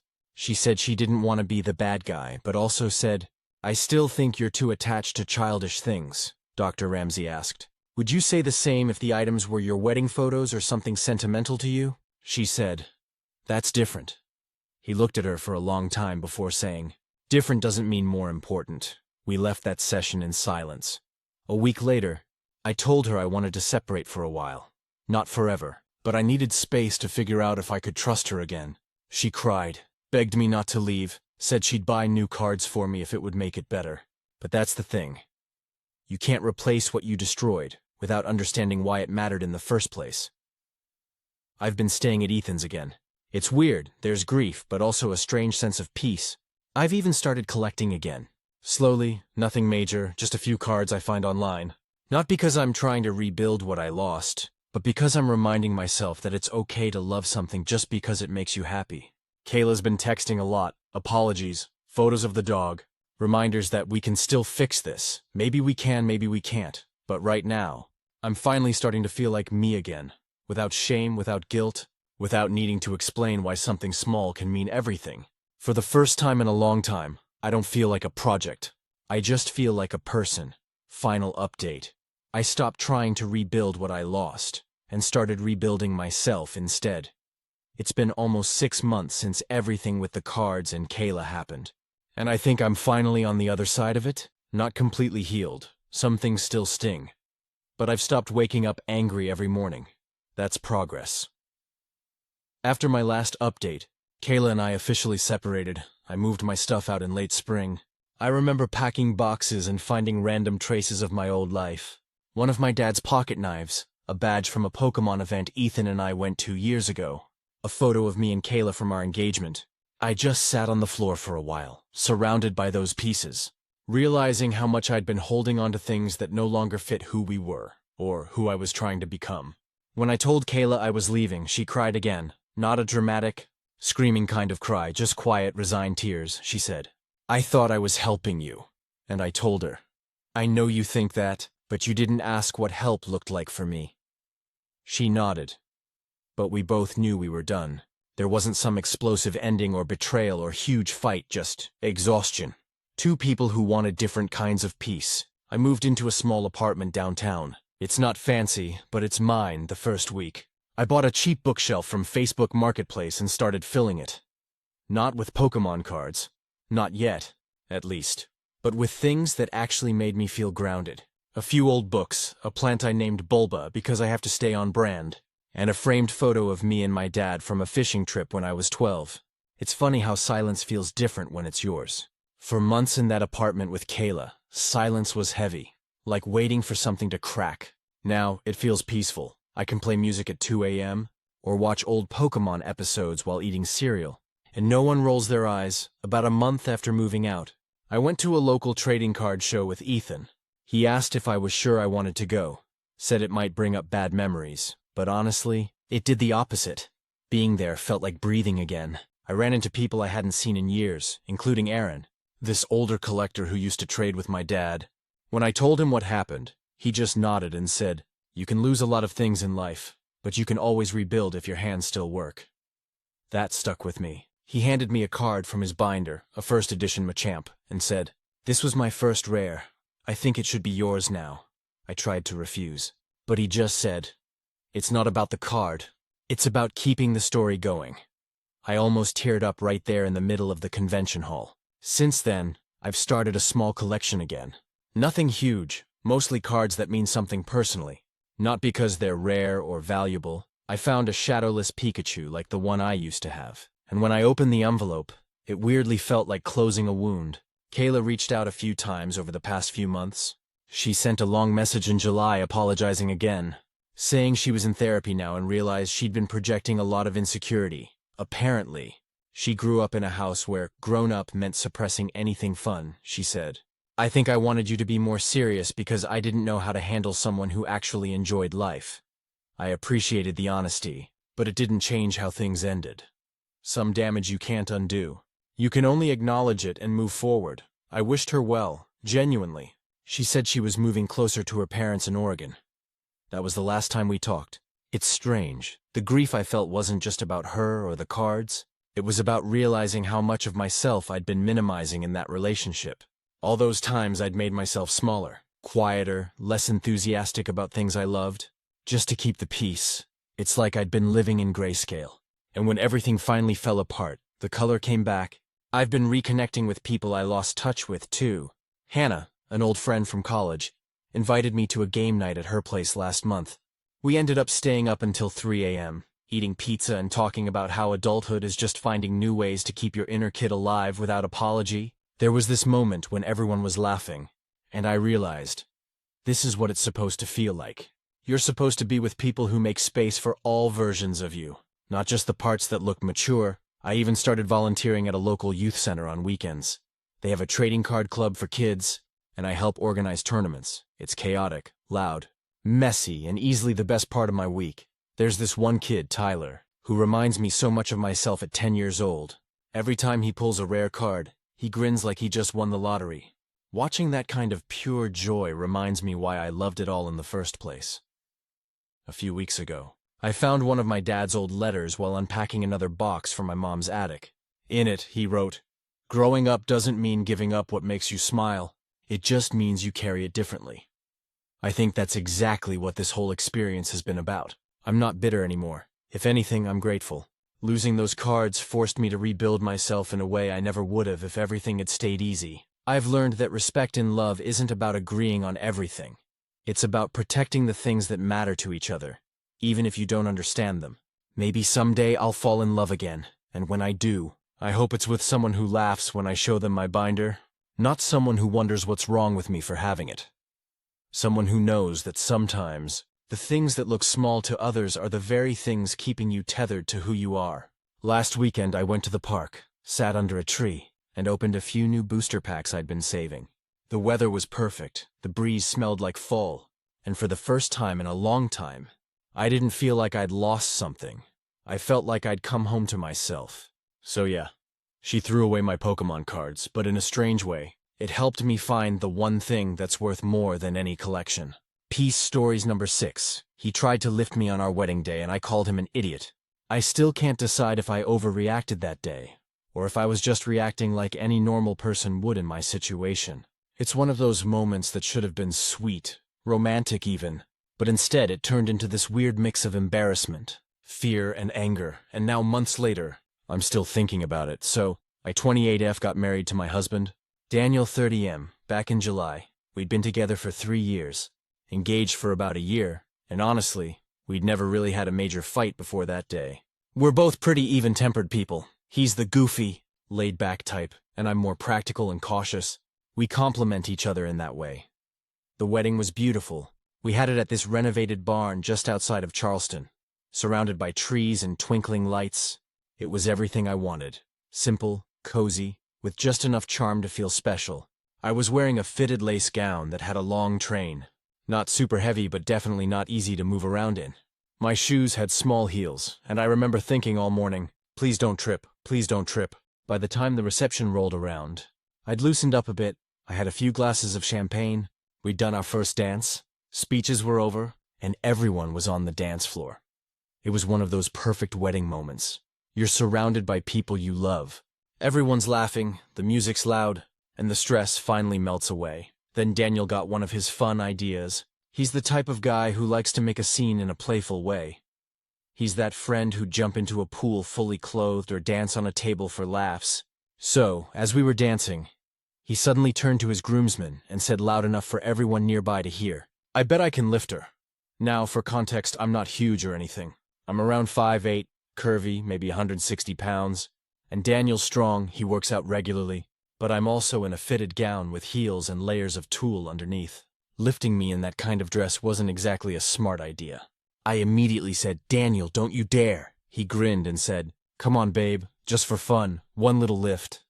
His friends started cheering him on. A few of them were already recording on their phones, and some of the bridesmaids were laughing, chanting, do it, I told him again.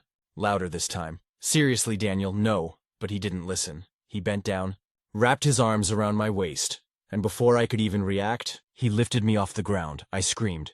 Not a playful scream, an actual terrified one. My shoe caught on the hem of my dress, and I felt it start to rip. The train tangled around his arm, and for a split second, I thought I was going to fall backward. I grabbed onto his shoulders, panicking. He stumbled, but somehow managed to keep his balance. Everyone around us cheered like it was the best thing they'd ever seen. Meanwhile, I was clutching his suit jacket, heart pounding, absolutely mortified. He laughed, spinning me slightly before putting me down. My face must have said it all because his smile faded a bit. I stepped back and said, "Are you stupid? What the hell were you thinking?" The music was still playing, people were laughing, but suddenly the air around us went tense. Daniel looked confused, like he didn't understand why I wasn't in on the joke. "What?" I didn't drop you," he said, still half laughing. I looked down and saw a tear in my dress right along the bottom where my heel had caught it. It wasn't huge, but it was visible. I was furious. Not even about the dress, but about the fact that he ignored me, that he made a scene when I specifically said no. I told him, "You're an idiot." He blinked, looking genuinely hurt. "It was just a joke," he said quietly. "Everyone thought it was funny." I didn't even want to deal with it right then. I just walked off to the side of the dance floor and sat down for a while. Trying to calm down, my maid of honor, Grace, came over and asked what happened. When I told her, she said, "He shouldn't have done that, but he probably didn't mean any harm. That's the thing. I know he didn't mean harm, but intent doesn't erase the fact that I said no, twice, and he did it anyway." In front of everyone, the rest of the night was awkward. He kept trying to joke it off, saying things like, "Hey, at least I didn't drop you," or "See, I'm strong." I barely laughed. After the wedding, we went on our honeymoon to Hawaii, and the first few days were tense. I tried to brush it off, but I could tell he was upset that I embarrassed him by calling him an idiot in front of people. He said, "You made me look stupid on our wedding day," I told him. "You made me feel unsafe and humiliated on our wedding day." He sighed and said, "I just wanted to make it fun." I thought it'd be cute, and maybe it could have been if he had asked first and listened when I said no. But the fact that he didn't listen really stuck with me. It made me wonder if he's the type to ignore boundaries when he thinks something will get a laugh.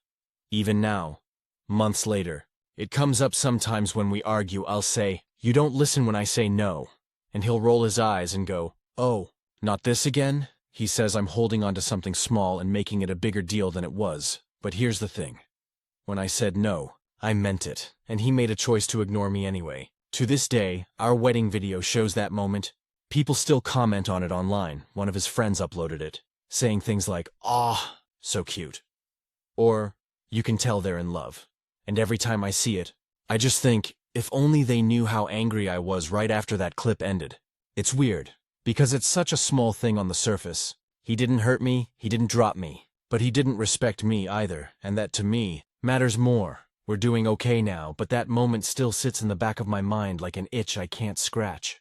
Every time he brushes off my boundaries or jokes about something I take seriously, it comes back. I don't know, maybe I should have handled it better. Maybe calling him an idiot in front of everyone wasn't fair, but I can't shake how that moment felt. Being lifted against my will in front of everyone, knowing that the one person who's supposed to have my back decided to turn it into a spectacle instead. It's not about the lift, it's about the disregard. And I'm still not sure if he fully gets that. It's been about 4 months since the wedding, and I wish I could say that everything between Daniel and me went back to normal, but it hasn't. If anything, that lift incident has turned into this quiet, unspoken weight between us. One of those things that neither of us brings up anymore, but it sits there shaping how we talk, how we argue, and even how we laugh. After the honeymoon, we slipped into that strange post-wedding adjustment period. Everyone talks about newlywed bliss, but for us, it's been more like newlywed recalibration. We had to face the fact that marriage isn't just about loving each other. It's about seeing how the other person handles conflict. Embarrassment and accountability, and Daniel doesn't handle those things well. About a month after the wedding, we were at a friend's barbecue. Someone brought up our wedding video, that clip, and started teasing him about how romantic it was when he lifted me. One of the guys said, "Dude, you pulled that off like a champ." And another joked, "Bet she loved it." I laughed awkwardly and said, "Actually, I didn't." The guys laughed, thinking I was just joking, but Daniel's face went stiff. Later, when we got home, he said, "Why did you have to say that?" "You embarrassed me," I said. "Because it wasn't funny. You scared me. I wasn't in on the joke." He rolled his eyes and said, "You really can't let anything go, can you?" That's been his go-to line lately. Anytime I bring up how something he did made me uncomfortable, it becomes about me not letting go or ruining the vibe. I've tried to explain, really explain, why that moment mattered so much to me. I told him it wasn't about the dress or the crowd or even the lift itself. It was about the fact that he didn't listen when I said no. I told him that if I can't trust him to respect me in small moments, how am I supposed to trust him in big ones? He told me I was being dramatic. We started going to couples counseling after that. I suggested it. Not because I thought our marriage was falling apart, but because I didn't want this resentment to grow into something we couldn't fix. The first few sessions were awkward. Our therapist, a calm woman named Elaine, asked us both to describe what happened at the wedding and how we felt about it. Daniel went first, he said. It was supposed to be fun. I didn't mean to upset her. Everyone was cheering, and I thought it would make her laugh. Elaine nodded and asked him, "When she told you no, what made you decide to do it anyway?" He paused for a long time before saying, "I thought she didn't mean it." That sentence sat in the air like a bad smell. Elaine asked him what made him think that, and he shrugged. She was smiling, kind of laughing. I thought it was playful. I remember feeling a wave of frustration but also sadness, because that's the heart of the issue. He doesn't take me seriously when I'm not angry. If I'm calm or trying to be polite, he thinks I don't mean what I say. Elaine asked me how that made me feel, and I said, "Invisible. Like my words don't matter unless I yell." Daniel looked down at his hands. He didn't say much after that, but I could tell it stuck with him. For a little while, things actually improved. He started asking more questions before making decisions for both of us. Small things, like, "Do you want to go to this party?" instead of just saying yes on my behalf. It was a nice change, but it didn't last. Last month, we were at his cousin's birthday dinner, and one of his uncles made a comment about how Daniel better listen to the boss now that he's married. Everyone laughed. And Daniel, instead of brushing it off, said, "Oh please, she already calls me an idiot in public." I've been humbled. Everyone laughed again. I forced a smile, but I felt my stomach drop. On the way home, I told him that joke wasn't funny. He said, "You're overreacting again. It was a joke." Relax. That word, relax, has become a trigger for me. It's what he says when he doesn't want to deal with the fact that he's hurt me. I'm not proud of what happened next, but I told him, "You think being a husband means turning every mistake into a punchline. You embarrassed yourself that day, not me." He went silent. For 2 whole days, he barely spoke to me. When we finally did talk again, it was because Elaine had us come back in. She asked Daniel what he felt when I called him an idiot that day. He said, "I felt small, like I ruined her perfect day. And when she asked me what I felt when he lifted me, I said, I felt like a prop, like my feelings were less important than his moment." We both sat there, and for the first time Daniel didn't argue. He just nodded slowly. He said, "I didn't mean to make you feel that way. I just wanted to make everyone laugh. I thought it would be a memory," I said. "It is a memory, just not the kind you think." That session was probably our biggest breakthrough. It didn't magically fix everything, but for once he actually listened. Since then, he's been more careful about how he teases me, about when he jokes in front of people, about actually asking before touching me or making a scene. It's progress, but part of me is still cautious. I want to believe he's changing because he understands, not because he's tired of arguing. I think marriage brings out a side of people you don't see when you're dating. The part that surfaces when pride and ego get involved. I used to think love was enough to smooth those edges out, but now I know it's not love, it's respect. And respect isn't something you say you have, it's something you show. Daniel and I are still learning how to show it to each other. Some days we get it right, other days, not so much, but at least now, when I say no, he listens. And that, to me, is the first real sign of love I've seen since the wedding day. Still, every once in a while, I'll see that wedding clip pop up in someone's feed. shared with a caption like, "The sweetest couple ever." And all I can think is how hard we've had to work to make that sweet moment mean something good again. It's been almost a year since that whole wedding fiasco, and honestly, I've gone through every emotion possible about it. Anger, embarrassment, sadness, guilt, and eventually a strange kind of peace. I don't think I'll ever see that moment the same way other people do. But I've stopped letting it define us. Or me. Daniel and I are still married, still in therapy, and still figuring out what it actually means to be a team. I know a lot of people reading this probably expected some dramatic, "we split up" ending. But real life doesn't always work like that. Sometimes, it's about sitting in the discomfort and deciding whether you can grow through it together instead of apart. After that last post, a few things changed. Daniel started making a conscious effort to rebuild trust with me. And not just in big gestures, in the everyday stuff. He stopped brushing things off or joking about moments that mattered to me. He started asking questions, really listening instead of assuming, "It sounds like such a small thing." But when someone who used to dismiss you starts taking your words seriously, it feels huge. One of the biggest turning points came around our 6-month anniversary. We were visiting his family and someone, his cousin, I think, brought up the lift. I braced myself, expecting another round of jokes. But Daniel just said, "Yeah, that was a dumb move." I thought I was being romantic, but I didn't respect her boundaries. Not my finest hour. It was quiet after that. No laughter, no teasing, just this soft, honest moment. He glanced at me after he said it, and I could see he meant it. That was the first time I didn't feel like I had to defend myself or relive the embarrassment. He took ownership. It might sound silly, but that one moment meant more to me than any apology before it. We've also had to face some hard truths about how we communicate. I learned that sometimes I shut down too quickly, thinking silence will keep the peace. He learned that trying to make things lighter with jokes isn't the same as fixing them. Our therapist, Elaine, said something that stuck with both of us. Conflict isn't a failure in a marriage. Avoiding it is. There were definitely moments I didn't think we'd make it. Around month 7, I actually packed a bag one night. I didn't plan to leave for good. I just needed space. We'd argued about something stupid. I don't even remember what it was. But it turned into one of those fights that exposed everything under the surface. I told him I was tired of being the one who had to explain why something hurt. That it felt like emotional babysitting. He said he was tired of feeling like I didn't believe he could change. We went silent for hours. Then around midnight, he came into the living room where I was sitting with my bag by the door. He didn't argue, didn't defend himself. He just said, "If you need to go, I understand. But I don't want to lose you because I was too proud to admit I messed up." I didn't leave. We stayed up until 3 a.m., talking. Really talking. For the first time since before the wedding. It wasn't dramatic or movie-like. It was quiet, a little awkward, but real. Since then, we've both been working on making small things matter again. Sunday breakfasts, walks with our dog, yes.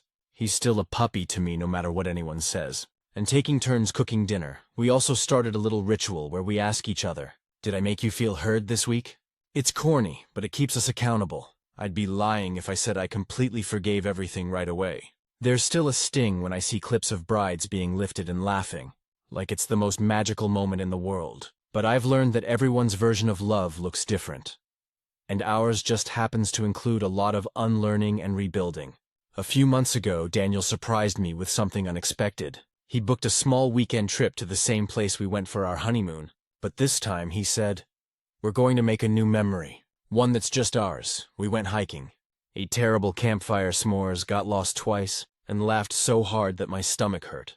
It was imperfect and messy and completely us. On the last night, while we were sitting by the fire, he said quietly, "I know I can't take back what happened that day, but I want every day after it to prove that I see you, really see you."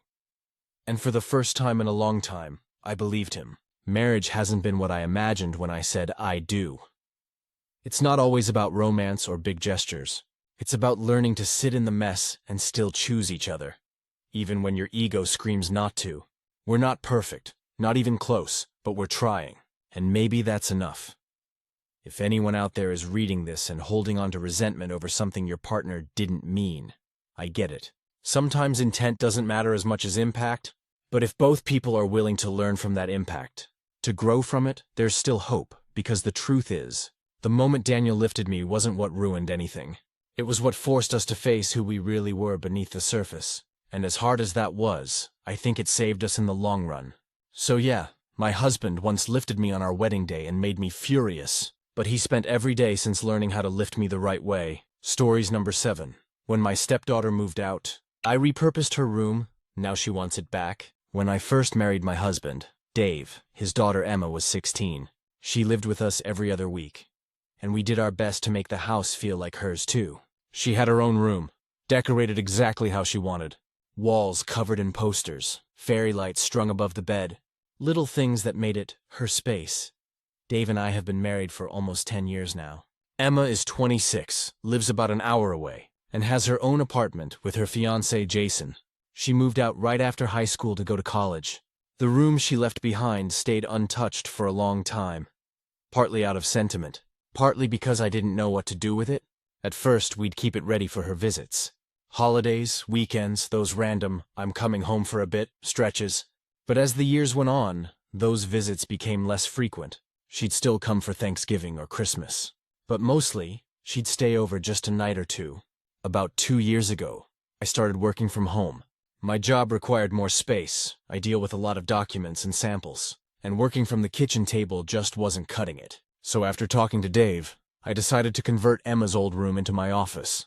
I packed up her stuff carefully, labeled everything, and stored it all in the attic. I even kept her favorite posters in frames so they wouldn't get damaged. Dave helped me repaint the walls a soft green. We added bookshelves, and I bought a proper desk. Honestly, it became one of my favorite spaces in the house. Peaceful, bright, organized. It finally felt like a functional part of our home again. Then, last month, Emma called to say she and Jason were getting married next spring. We were thrilled. She wanted to come over one weekend to talk about wedding plans and spend the night. No problem. I told her we'd set up the guest room for her. That's when the issue started. When she arrived and saw that her old room was now my office, she froze in the doorway. "Wait, what happened to my room?" she asked. I told her as gently as I could that since she'd moved out years ago and I needed an office, we'd repurposed it. I said her belongings were still safely stored and that she could have anything she wanted back. Her face dropped. "I can't believe you just took over my room," she said. It was still mine. I reminded her that she hadn't lived here in almost 8 years, and the room had been unused most of that time. She muttered something about feeling replaced, and barely spoke to me the rest of the night. Later, Dave pulled me aside and said he understood why I'd done it, but maybe I should have told her sooner. I thought that was unfair. She's an adult, it's been years. Did he expect me to keep a shrine to her childhood forever? The next morning, I found her talking to him in the kitchen. She said she wanted her room back, because she and Jason would likely be visiting more often as they planned the wedding. She said it would be nice to have her space again. I tried to stay calm, but I told her point blank, that's not her room anymore. It's my office now. I offered the guest room, even said we could rearrange it to make her more comfortable, but she said it wasn't the same. She left shortly after, visibly upset. Later, Dave told me she cried in the car and said she felt like she'd been erased from the house. That honestly broke my heart, but also, I can't just tear down my entire workspace because she feels nostalgic. Over the next week, the tension lingered. Emma didn't call or text, and Dave grew quieter whenever I brought it up. I started wondering if maybe I was missing something. If maybe this wasn't really about the room, but about her feeling disconnected from her dad's life. I reached out to her a few days later, told her I was sorry if it came across as harsh, and explained that the decision wasn't about pushing her away. It was just a practical move. I reminded her that we always made space for her whenever she visited. She read my message and left me on read. That's when I started hearing from Dave's side of the family. His sister, Melanie, texted me saying she couldn't believe I'd taken Emma's room, that it was her only tie to home. I was floored, apparently. Emma had told everyone how cold I'd been about it. It's not like I turned it into a gym or storage closet. It's a clean, beautiful, functional office. I didn't throw out her things. I preserved them. When I told Dave I was hurt that she twisted it like that, he said maybe she was just emotional and to let her vent. But it's been weeks, and she still hasn't spoken to me. I can't help but feel like I'm being villainized for something that seems pretty reasonable. People grow up, they move out, and parents repurpose rooms all the time. It's not personal. It's just life moving forward. The part that stings is how it's now affecting my marriage. Dave's been distant. I caught him looking around the office one night, Almost wistfully, when I asked what he was thinking, he said, "I just didn't realize it would upset her this much, so now, I feel like I'm the bad guy for being practical. I've even started questioning myself. Maybe I should have kept the room as is for sentimental reasons, but at what point does that stop being sentimental and start being stagnation? I love Emma. I've been in her life since she was a teenager. I helped her with homework, college applications, prom prep. I've always tried to be supportive without overstepping. But this feels unfair, like I'm being punished for treating her as an adult. Sometimes I walk into my office now and just stare at the walls, wondering if I did something wrong, or if this is just one of those moments where no matter what choice I made, someone was going to be hurt when she left," she said quietly. "It's like I don't have a home here anymore." That line stuck with me, because while I know it's not true, that she'll always have a home here, I can't help but wonder if that feeling means more to her than the actual room itself. And maybe, just maybe, this isn't about furniture or walls or paint. Maybe it's about growing pains. Hers, mine, and even Dave's. Still, every time I sit down at my desk, I feel this small pang of guilt. Like I took something intangible, something you can't box up or label. I just don't know how to fix that update. It's been almost 4 months since I posted, and I honestly wasn't sure I'd ever write an update, but a lot has happened, and it feels strange not to share the full picture. Especially since that story ended in such an awkward, uncertain place. After that fight about the room, Emma stopped coming by altogether for weeks. The only updates I got about her were through Dave. He'd casually mentioned that she texted him, or that she and Jason were finalizing a wedding venue. Every time I asked if she said anything about me, he'd shrug and say, "She's still upset. Give her time." It's weird how silence can make guilt feel heavier. At first, I was angry, like, why am I apologizing for turning a dusty, unused room into an office? But over time, that defensiveness started melting into something softer. Because deep down, I missed her. I missed our Sunday breakfasts when she'd visit. The way she'd tease Dave for overcooking bacon. Even the way she'd steal my favorite coffee mug every morning. Then, one night in late spring, Dave got a text from her asking if we wanted to come to their engagement party in June. It was a small one. Close friends and family, mostly Jason's side. I immediately said yes. Dave hesitated. He didn't say it, but I could tell he was nervous about how it might go. The night before the party, I baked Emma's favorite lemon cupcakes, something I used to do when she came home from college. It sounds silly, but I wanted it to be a peace offering. Something that said, "I still care about you. Even if you're angry with me." When we arrived at the party, she looked different, older, sure, but also more self-assured. She was glowing in that newly engaged way people do. When she saw us, she smiled, small but genuine, and hugged her dad. Then she turned to me. For a second, I thought she might just give me a polite nod, but instead she hugged me too. Not long, but it was something. We made small talk throughout the evening. It was a little awkward, like we were both testing the waters, but it wasn't cold. At one point, Jason came over and said, "Emma told me you've been helping her dad with all the house stuff lately.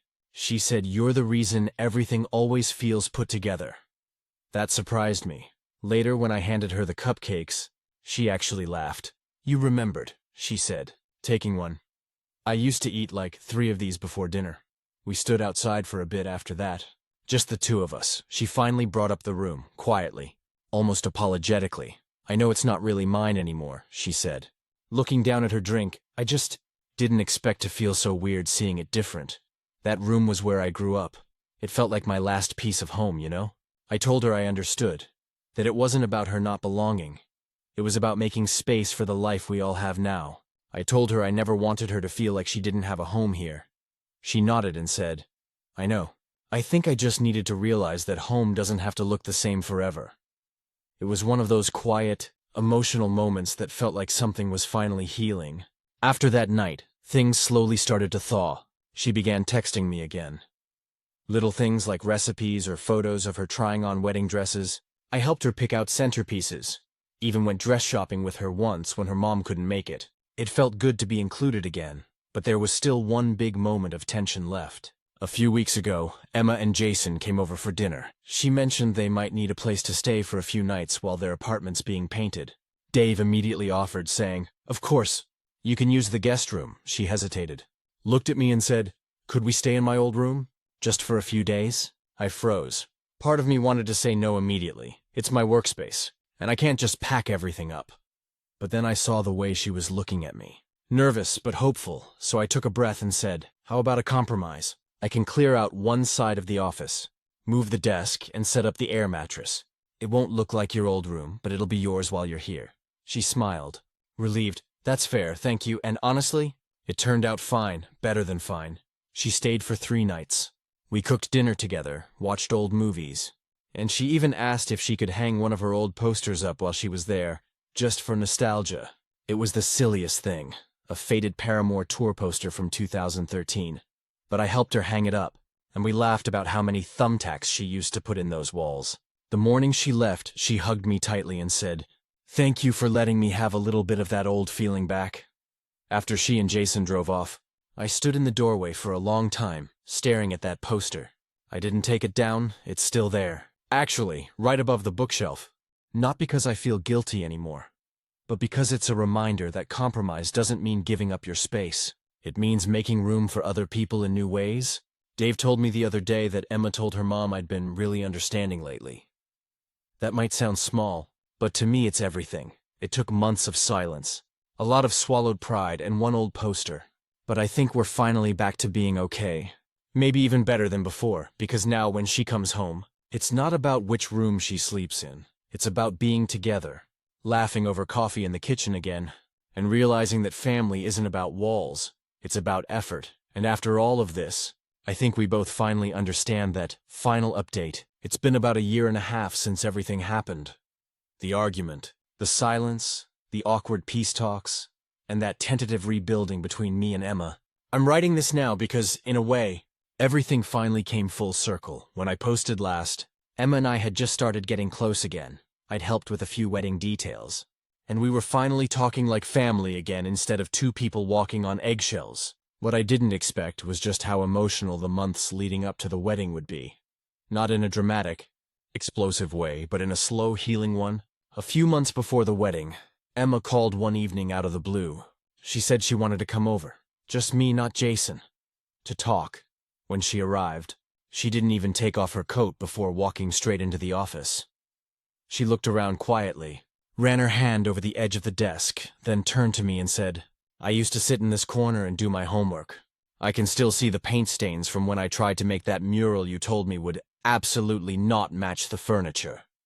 We both laughed. Then she said something that stuck with me. I think I was mad because when I saw this room changed, it felt like I didn't fit here anymore. But now I realize, you were never trying to erase me. You were just living your life, and I love what you did with it. That was the moment I think everything finally healed. We talked for hours that night, about growing up, her dad, her childhood memories, even her fears about getting married. She told me she was scared of losing parts of herself the same way she thought she'd lost her place here. I told her that home isn't one place. It's a collection of people who remember your stories, even the embarrassing ones. She cried, and for the first time in years, she called me Mom, that word.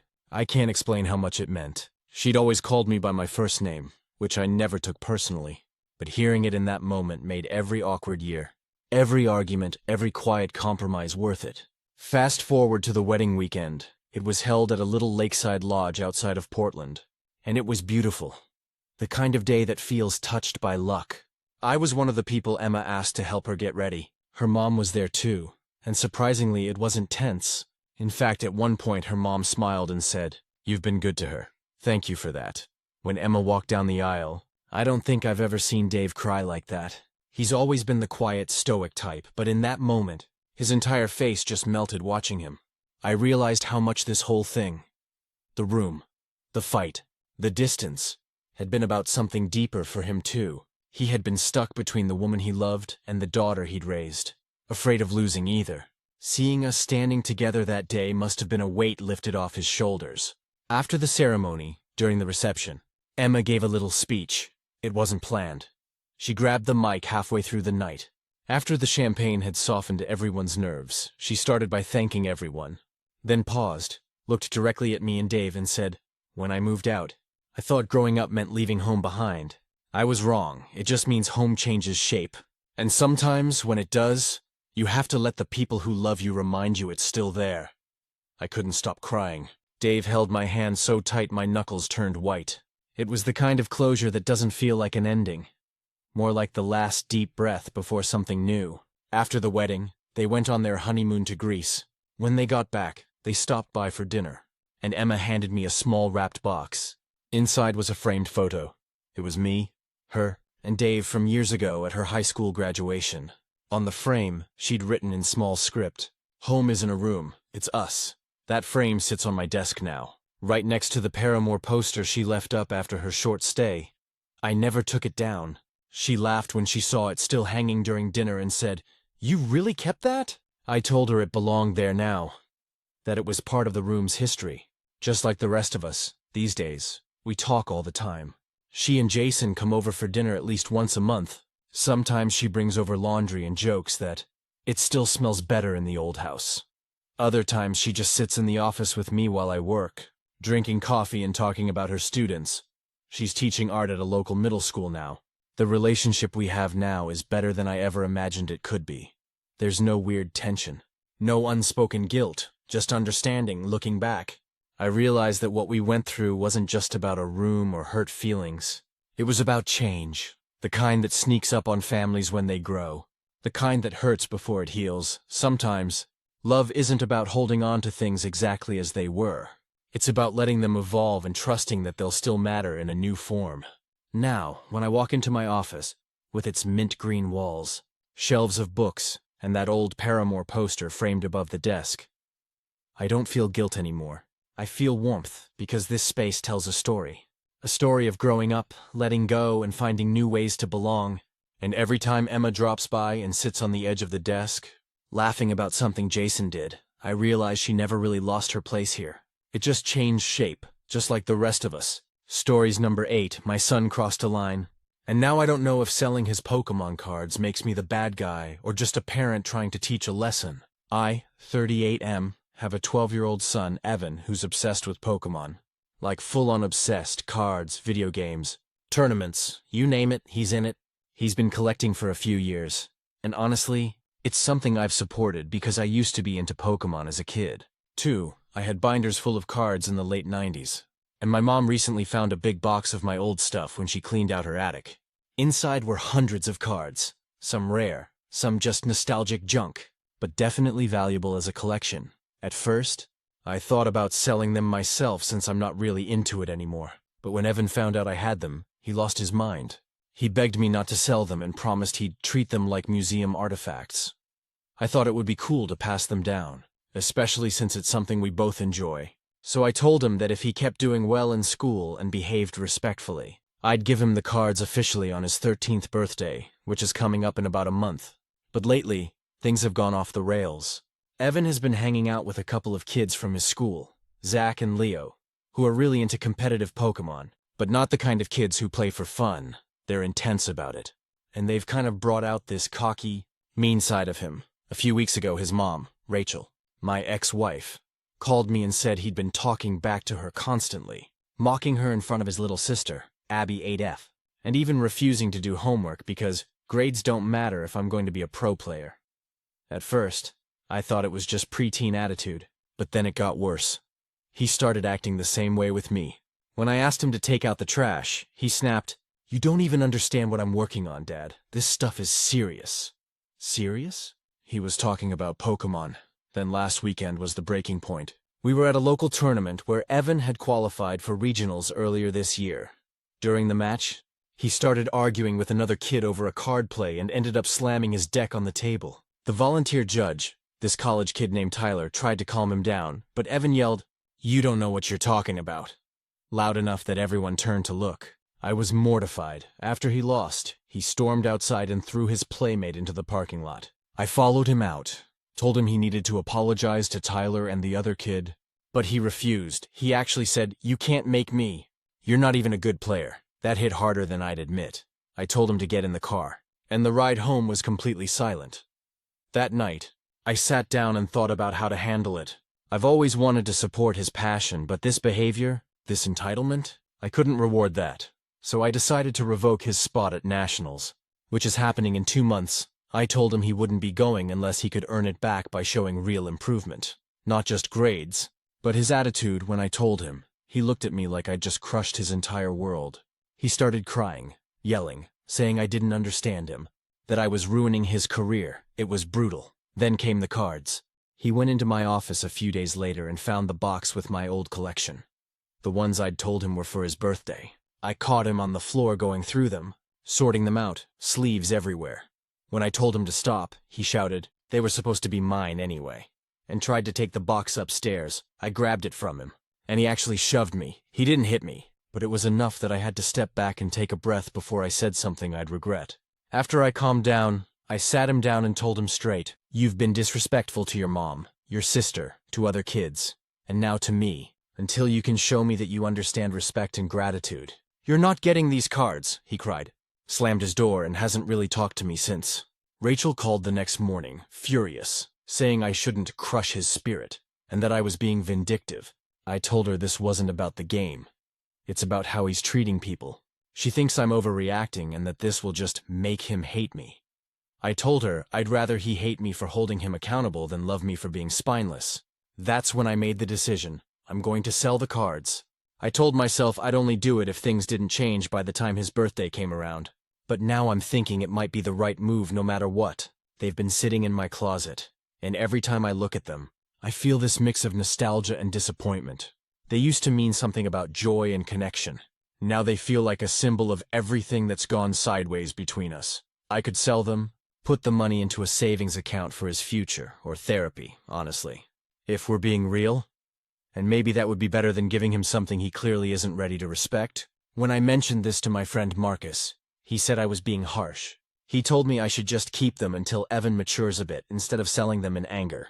But the thing is, I'm not angry anymore. I'm tired, I'm sad, I want my son back.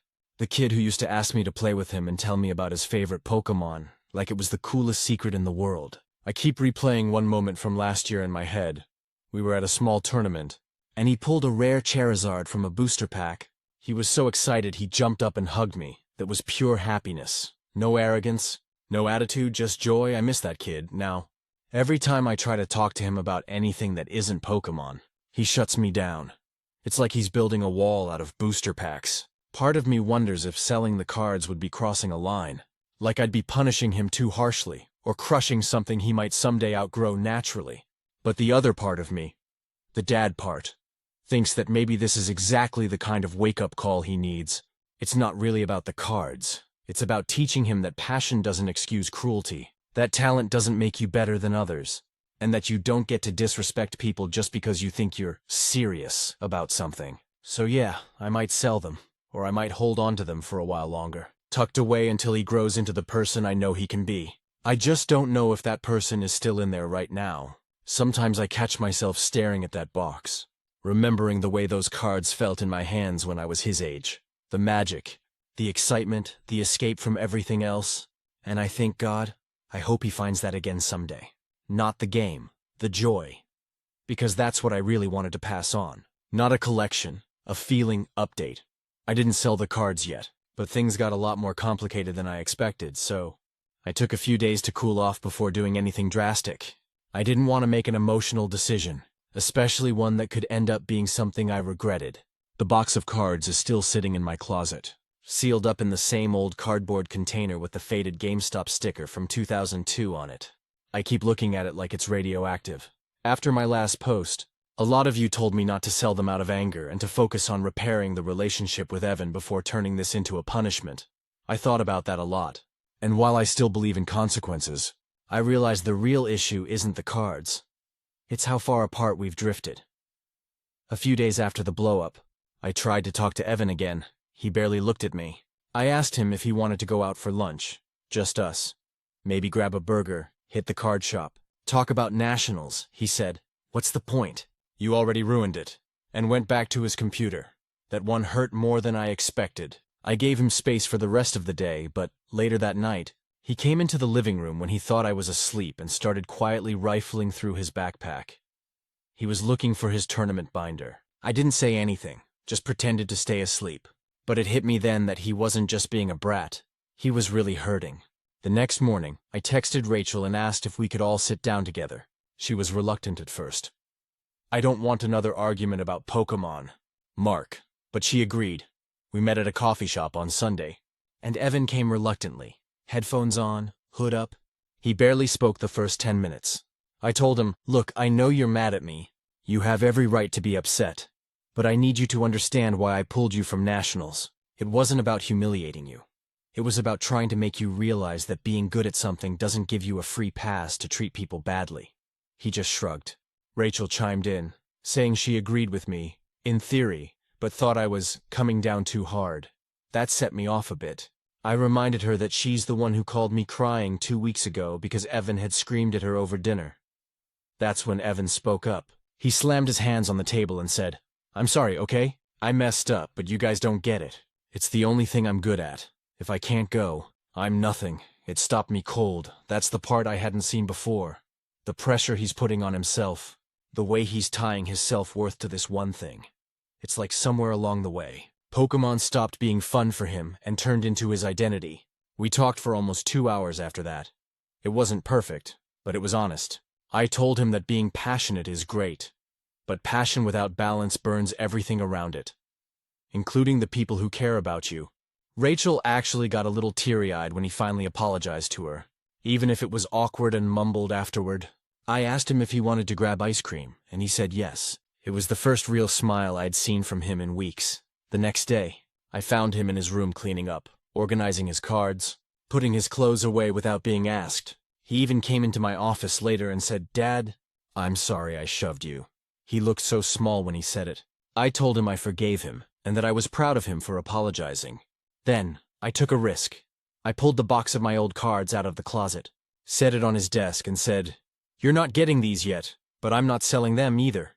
They'll stay here until you earn them back, not by winning anything. By showing me you're ready to respect them, he nodded. Didn't say much, but the look on his face said it all. Now fast forward a week, he's been different, still himself, still a little moody. He's 12, after all, but softer, more thoughtful. He helped Abby with her homework the other night without being asked. When I told him I noticed, he shrugged and said, She asked me first. But there was a tiny smile there. I also talked to Rachel about family counseling. She agreed it might help, especially since we've both been guilty of letting things slide in different ways. We had our first session last weekend, and it actually went okay. The therapist, a guy named Dr. Peters, talked to Evan about how competition can twist into self-pressure, and how it's okay to care deeply about something without letting it control you. Something must have clicked, because after the session, Evan asked if he could write a letter to the volunteer judge he yelled at. Tyler. He said he wanted to apologize properly. I helped him look up the contact info for the tournament organizer, and he sent an email that night. A few days later, Tyler actually replied and thanked him. That small exchange changed everything. You could see the pride on Evan's face, this quiet, mature kind of pride that didn't come from winning, and that's when I knew I'd made the right call not to sell the cards. Because the lesson wasn't supposed to be about loss. It was about accountability. We still haven't talked about nationals again. I told him if he keeps working on himself, maybe next year we can revisit it. I could tell he wanted to argue, but instead, he just nodded and said, Okay, Dad. That's progress, so yeah. The cards are still in my possession. He knows where they are, but he hasn't touched them.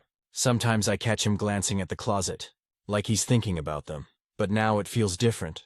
Less like obsession, more like motivation, and for the first time in a long time, I feel like we might be heading in the right direction. We're not perfect. I'm not some super dad who knows all the answers. But I think we're learning together that love sometimes means holding firm, even when it makes you the bad guy for a little while, because sometimes that's exactly what your kid needs to grow. Final update. 6 months later, things finally feel different, and I never expected it to end this way. It's been about 6 months since all that happened with the Pokemon cards, nationals, and everything in between. When I first wrote that post, I was angry, heartbroken, and confused, trying to figure out whether taking something away from my son was going to help him or just drive him further away. I didn't expect things to unfold the way they did. Evan turned 13 last month. It feels surreal saying that. He's not the same kid who screamed at judges or shoved me in the hallway. He's still a teenager, moody, sarcastic, and occasionally impossible. But he's trying. That's the word that keeps coming to mind lately. He's genuinely trying. After our last family counseling session back in March, something clicked. It wasn't dramatic. It was more like slow thawing. The sessions helped him talk about pressure, not just from Pokemon, but from everything. He admitted that sometimes he felt like he had to be great at something, because Rachel and I divorced when he was little, and he thought if he was special, we'd have to be proud of him together. Hearing that broke me a little. I didn't realize how much he was carrying that unspoken burden. Dr. Peters helped all three of us work on new ways to communicate. Less punishment, more understanding, more curiosity than correction. I had to face the fact that I wasn't always listening. I was lecturing. That stung. But once I stopped trying to win every argument, Evan started opening up. He's also spending less time with those competitive kids. Zach and Leo. I don't know if it was his decision or theirs, but he doesn't seem to miss them. He joined his school's tabletop club instead, and from what I hear, he's become the rules guy. The one who keeps everyone playing fair. Kind of poetic given how things started a few months ago. He asked if we could start doing something small together on weekends. Just the two of us. Sometimes it's playing a few casual matches, sometimes it's pizza and a movie, but it's become our thing again, and honestly, it feels like I've got my kid back. Now about the cards. I kept them locked away until his birthday.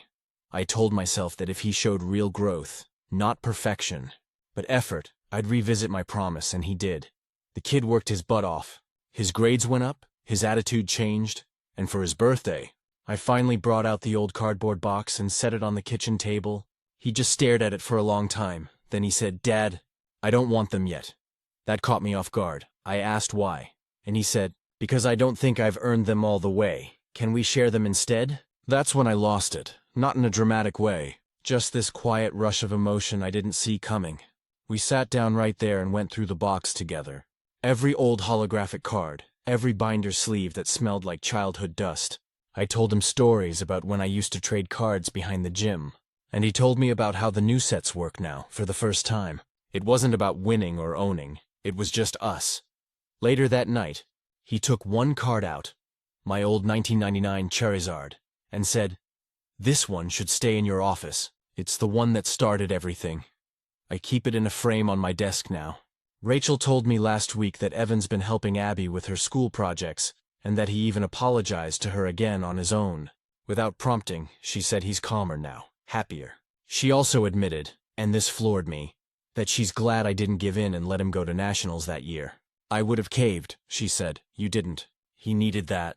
The funny thing is, nationals happened last month, and instead of being bitter about missing it, Evan spent the weekend volunteering at a local beginners tournament.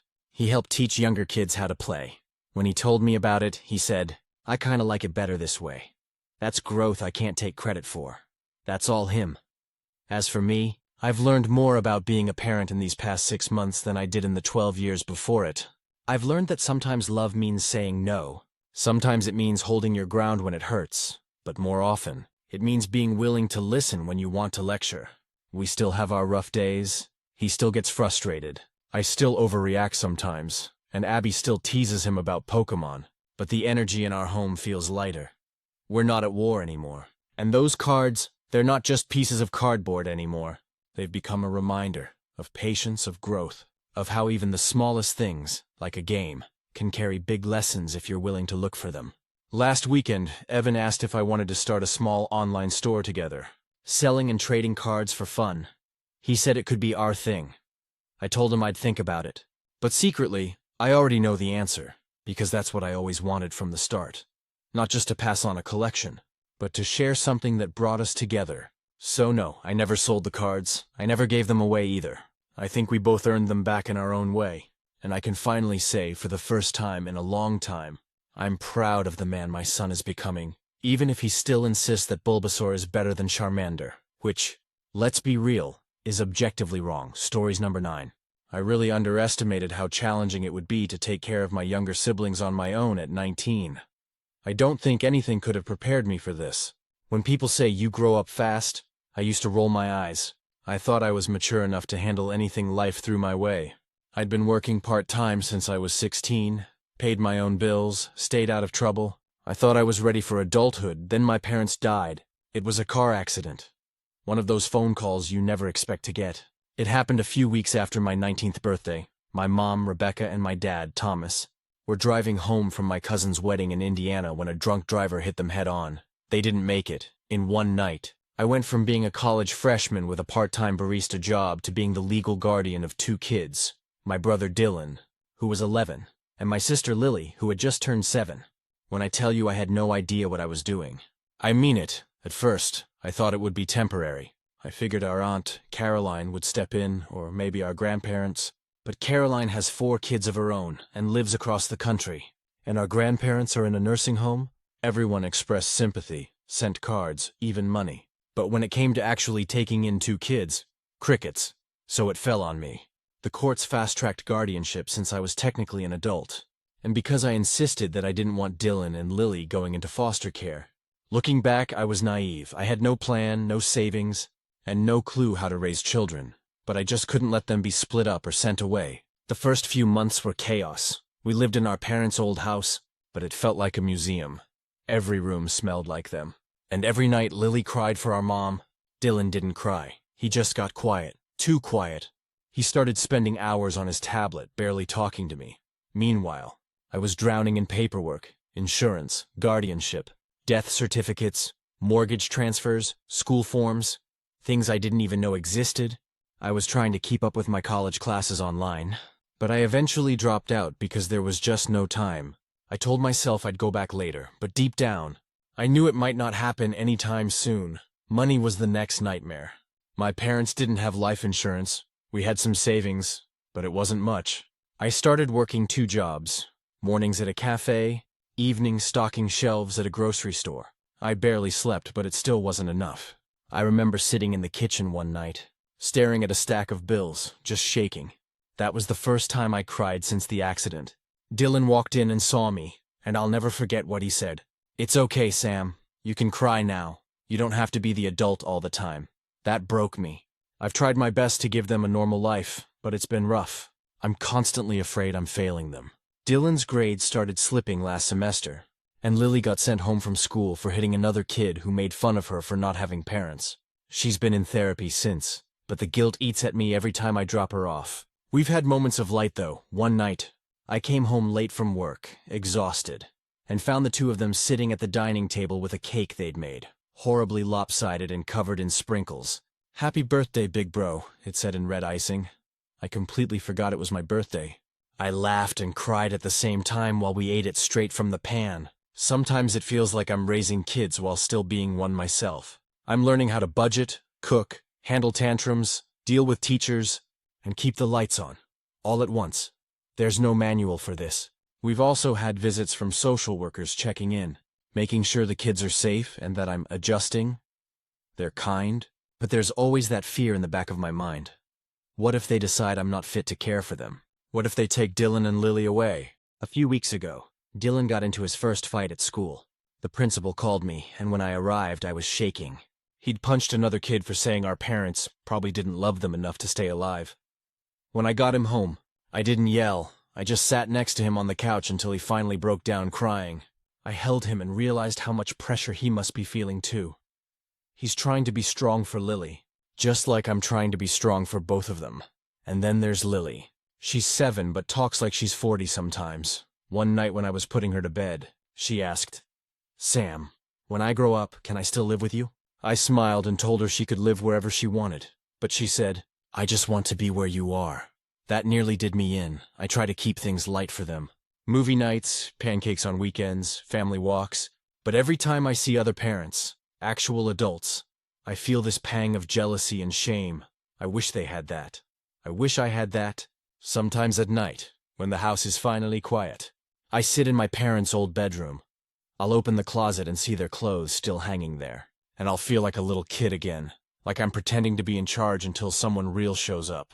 But no one's coming. It's just us. I know I'm not perfect. The laundry piles up, we eat too much cereal, and sometimes I forget school picture day. But I love those 2 more than anything. And despite how hard it's been, I wouldn't trade them for the world. I don't know what our future looks like. I've thought about getting my GED and maybe starting community college next year if I can find a way to afford it. Dylan's finally opening up in therapy, and Lily's been drawing pictures of our family again. All 3 of us holding hands.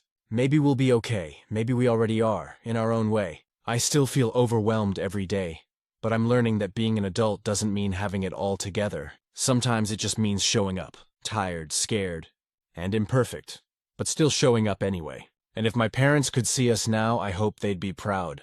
Because even though it's messy and hard, we're surviving, and sometimes that's enough. It's been almost a year since I wrote that post, and I can honestly say we're in a completely different place now. Not perfect, far from it, but calmer, more stable, and maybe even a little happy. When I wrote the original story, I was barely keeping my head above water. Every day felt like an emergency I had to survive, but now, it feels like we actually live a life instead of just reacting to it. I didn't even realize how much things had changed until one night when Dylan said, "Hey, remember when we used to have cereal for dinner 3 nights a week?" And then laughed. The way he said used to almost made me tear up. So here's what's happened since then. The biggest change is that we moved. Our parents' old house was too expensive and too full of ghosts.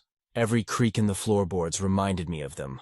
And I think it was holding us back. I fought with the bank for months, then finally sold it and used the leftover money for a small 2-bedroom rental closer to my work. It's not fancy, but it's ours. It's got a fenced backyard for Lily to play in, and a tiny front porch where Dylan likes to sit with his sketchbook. The day we moved, Lily ran around yelling, "New house! New start," over and over until the neighbors probably thought we were unhinged. But honestly, she was right. Financially, we're finally stable. Not rich, but okay. I managed to get a full-time position at the grocery store where I was working nights. The manager, a guy named Chris, really took me under his wing. He helped me figure out benefits, insurance, and even recommended me for a training program that pays a little more. I still do some online classes in the evenings, working toward an associate degree in business administration. It's slow, but I'm doing it. Dylan's been doing better too. He started therapy again after I found a local community center that offers low-cost sessions. He was hesitant at first. He said he didn't want to talk to strangers about his feelings. But after a few months, he actually started opening up. His therapist says he's processing the grief in healthier ways now. He even joined the art club at school. And his drawings are incredible. He's got real talent. Lily's doing great in 2nd grade. She still asks a lot of hard questions about mom and dad, but I've learned to stop dodging them. I tell her the truth. Simple, honest, and gentle. She's handling it better than I expected, honestly. Kids are resilient in ways that break your heart. We've developed our own little routines now. Saturday mornings are pancakes and cartoons. Sundays are cleaning days, and we all blast music and dance around with the vacuum.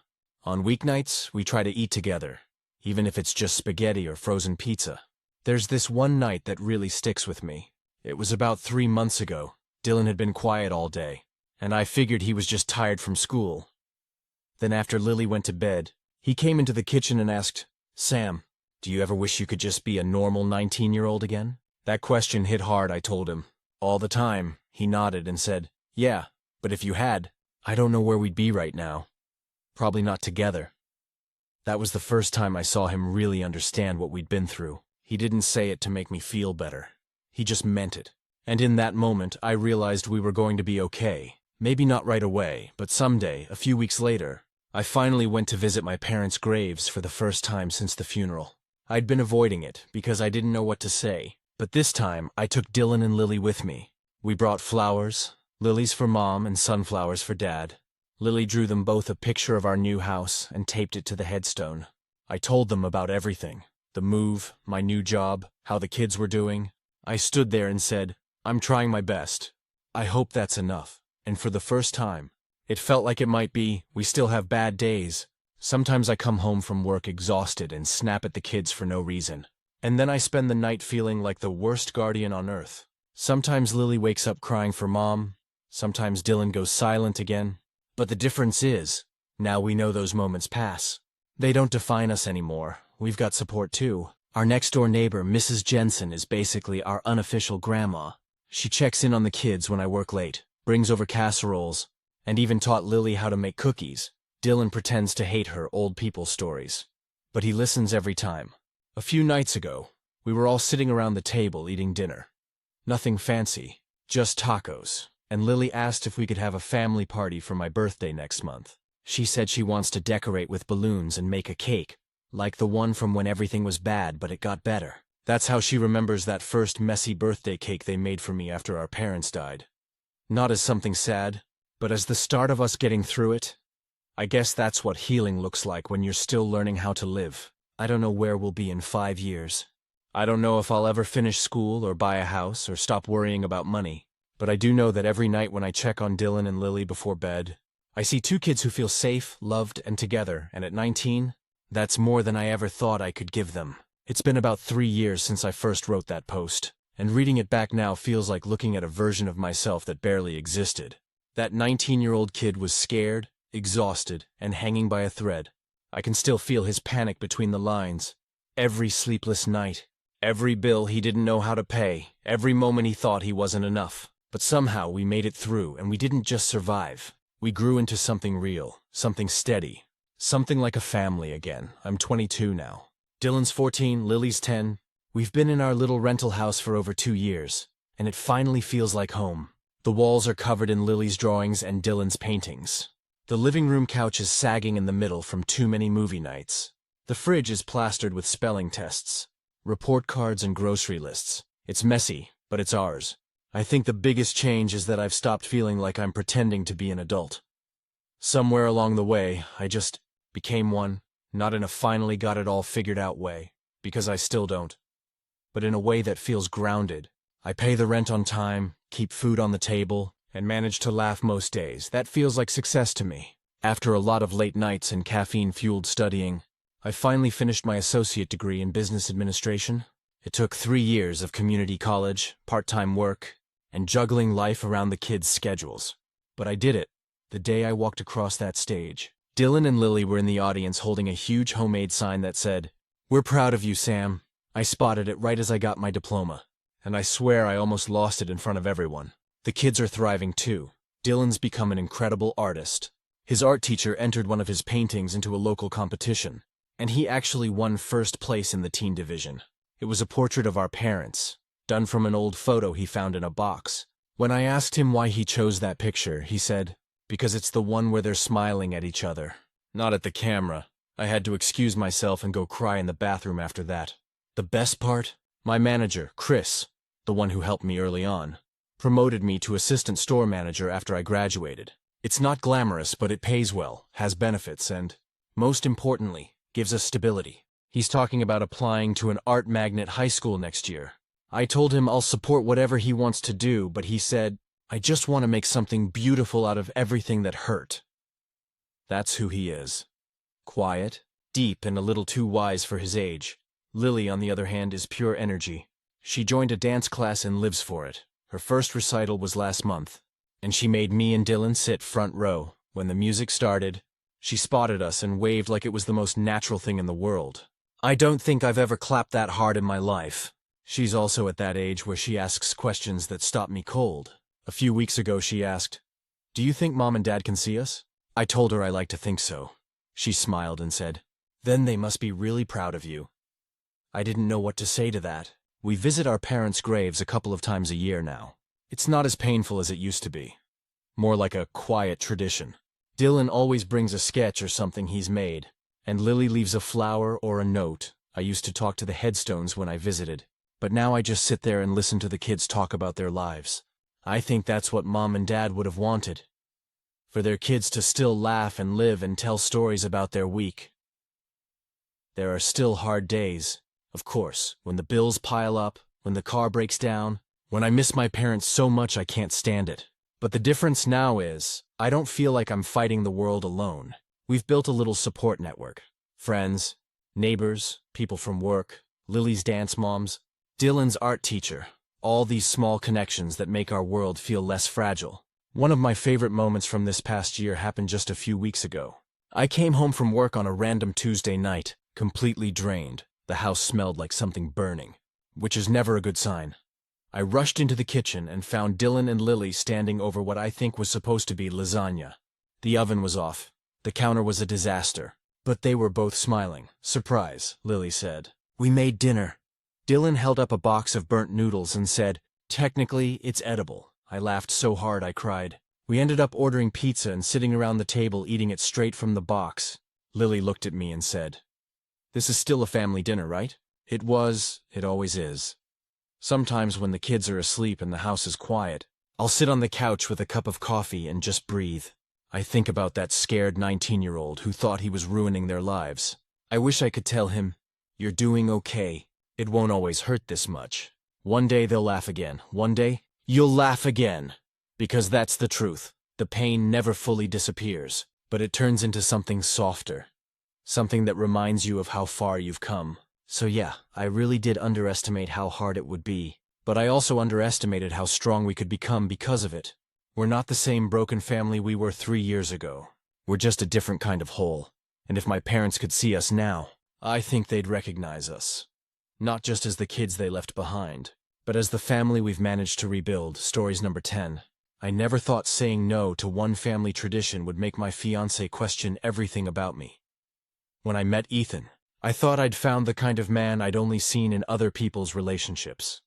The kind who listened, who remembered little details, who made you feel safe without even trying. We met at a friend's lake house 3 summers ago, spent the entire night talking on the dock, and I swear by the time the sun came up, I already knew I'd fallen for him. He was gentle, funny in this dry, quiet way, and he had this steadiness that felt like gravity. When we got engaged last December, it felt right. We'd dated 2 years, talked about everything, careers, kids, money, even religion. He came from a more traditional Christian background than I did, but I never thought it would be an issue. His family is from North Carolina. Mine's from Illinois. I'm not religious, but I've always been respectful. It wasn't until we started planning the wedding that things got strange. It started small. His mom, Linda, asked if I'd wear her wedding veil. It was dated, sure, but sweet. Then she brought up their family blessing dinner, which I figured was some kind of pre-wedding celebration. She said it was a time-honored purity tradition that all the women in their family had done before marriage. I asked what that meant, and she said, "Oh, nothing weird. Just a symbolic renewal of commitment to virtue before entering into holy union." I didn't think much of it at the time. Maybe some old-fashioned speech or a prayer circle. I figured I could handle it. Then about 2 weeks ago, Linda sent me the itinerary for the dinner. That's when I found out what it actually was. Apparently, this purity tradition involves the bride wearing white and reciting a vow of purity in front of her future in-laws, including the men, and her fiancé's father presents her with a symbolic white ribbon, representing her virtue being entrusted to their family. I read it twice, thinking I had to be misunderstanding. I asked Ethan about it that night, kind of laughing, expecting him to say, "Oh God, yeah, Mom takes that stuff too far," but he didn't laugh. He looked serious. He said, "It's just something my family does. It's important to them," I said. "You realize that's weird, right? Having your dad give me a ribbon like I'm a prize horse?" He frowned and said I was being disrespectful, that it wasn't about control. It was about spiritual symbolism. I told him I respected his beliefs, but that I wasn't going to stand in front of his parents and declare my purity like it was 1820. That's when he got angry. He said, "So you're ashamed of your past?" I told him no. "I'm just not going to participate in a performance meant to make me look worthy of marriage." He said it's not about worthiness. It's about upholding family values. I said my values don't include public displays about my sex life. He walked out of the room. We didn't talk for 2 days. When we did, he told me his mom was deeply hurt and that she felt like I was rejecting their family. I told him I wasn't rejecting them. I was rejecting the idea that my morality has to be proven. He said, "You don't have to mean it. You just have to do it for tradition." That made me even angrier. I told him that if it didn't mean anything, then it shouldn't matter if I didn't do it. He had no answer for that. Now, the wedding's in 3 months, and things have gotten tense. His mom's been sending me Bible verses about purity. His sister, Grace, texted me saying, "It's just a formality. We all had to do it, like that made it better." I talked to my friend Jenna about it, and she told me point blank, "If he's okay with his mom making you do that, what else is he going to let her control?" That stuck with me, because the more I thought about it, the more I realized this wasn't just about a ribbon or a prayer. It was about what kind of marriage I was walking into. Last weekend, Ethan and I went to his parents' house to talk about it in person. Linda had everything set up like it was already happening. There was a white tablecloth, candles, even a little box with the ribbon inside. I froze when I saw it. I told her as politely as I could that I wasn't comfortable doing the purity ceremony. She said, "Sweetheart, it's not a ceremony. It's a promise before God," I said. "Then it's my promise to make privately, not publicly." Ethan's dad, Richard, said, "It's not about publicity. It's about respect, I said. With all due respect, you don't need to know anything about my purity to respect me. The room went silent. Ethan didn't say a word. He just stared at the floor. After a painfully long minute, Linda stood up and said, "I'm sorry to hear that. I just hope you know what kind of message this sends." On the way home, Ethan was quiet, gripping the steering wheel. When we got back to the apartment, he said, "You humiliated my parents," I told him. "No, they humiliated themselves by expecting me to participate in something like that," he said. "You could have just done it to make peace," I said. "Peace isn't supposed to feel like surrender." He didn't sleep in our bed that night. That was 5 days ago. Since then, we've barely spoken. I told him I needed space to think, and he said, "If this is the hill you want to die on, fine, but it's not a hill. It's a line. Because I can't imagine raising daughters in a home where their worth is measured by what they haven't done. I can't marry into a family where love comes with conditions like that." I keep staring at my engagement ring, wondering if I'm about to become the villain in his family's story, the modern woman who corrupted their son. But I'd rather be that than the woman who stood up in front of a room full of people and pretended her humanity was something to be ashamed of. Ethan texted me this morning saying he hopes I'll reconsider before things get worse. I don't even know what that means, but I think I already have my answer. It's been about 3 weeks since I first posted, and I wish I could say things have improved, but honestly, everything feels like it's been flipped upside down. After that last conversation with Ethan, I told him I needed time to think. He moved back in with his parents, for space, but really it felt like a silent punishment. The apartment felt too quiet without him. All his things gone, drawers half empty, the smell of his cologne fading from the closet. I cried the first night he left, mostly because I couldn't believe something as stupid as a ribbon could blow up the life we'd built together. But the more I sat with it, the clearer everything became. It wasn't about the ribbon. It never was. A few days later, Linda called me. I didn't answer, but she left a voicemail. Calm but cutting. "I hope you understand that marriage isn't just about love," she said. "It's about honoring the traditions that keep a family together. You don't get to pick and choose." She made it sound like I'd insulted some sacred covenant instead of setting a healthy boundary. I didn't respond. Then Grace, Ethan's sister, messaged me on Facebook. She said she understood where I was coming from, but that she thought I was being too modern and pushing back against something harmless. She ended it with, "Ethan is heartbroken. He says you've changed." That one stung, because I have changed. But I thought we were supposed to grow together, not me bending backward to fit some outdated mold.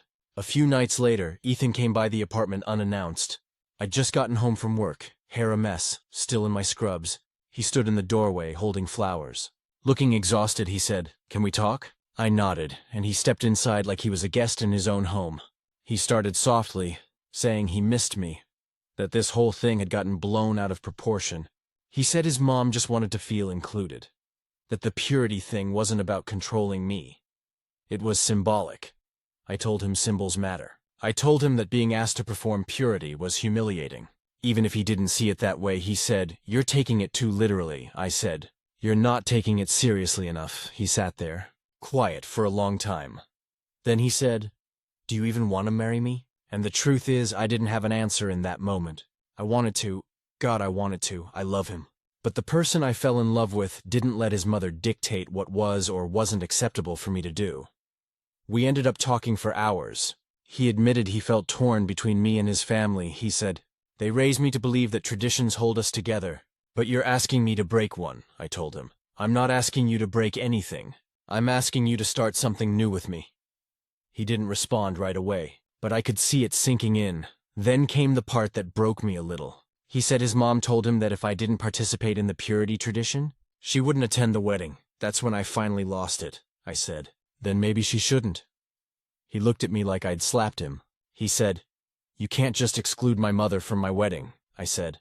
"I'm not excluding her. She's excluding me." That was the end of that conversation. He left again, and I haven't seen him since. What made things worse was what came next. Apparently, Linda took it upon herself to call my parents. I didn't even know until my mom, Karen, called me the next day asking, "Honey, what's this about you refusing to take part in some family tradition?" I had to explain the whole thing to my parents, who were both baffled. My dad, Mark, said, "Why are you marrying into this nonsense?"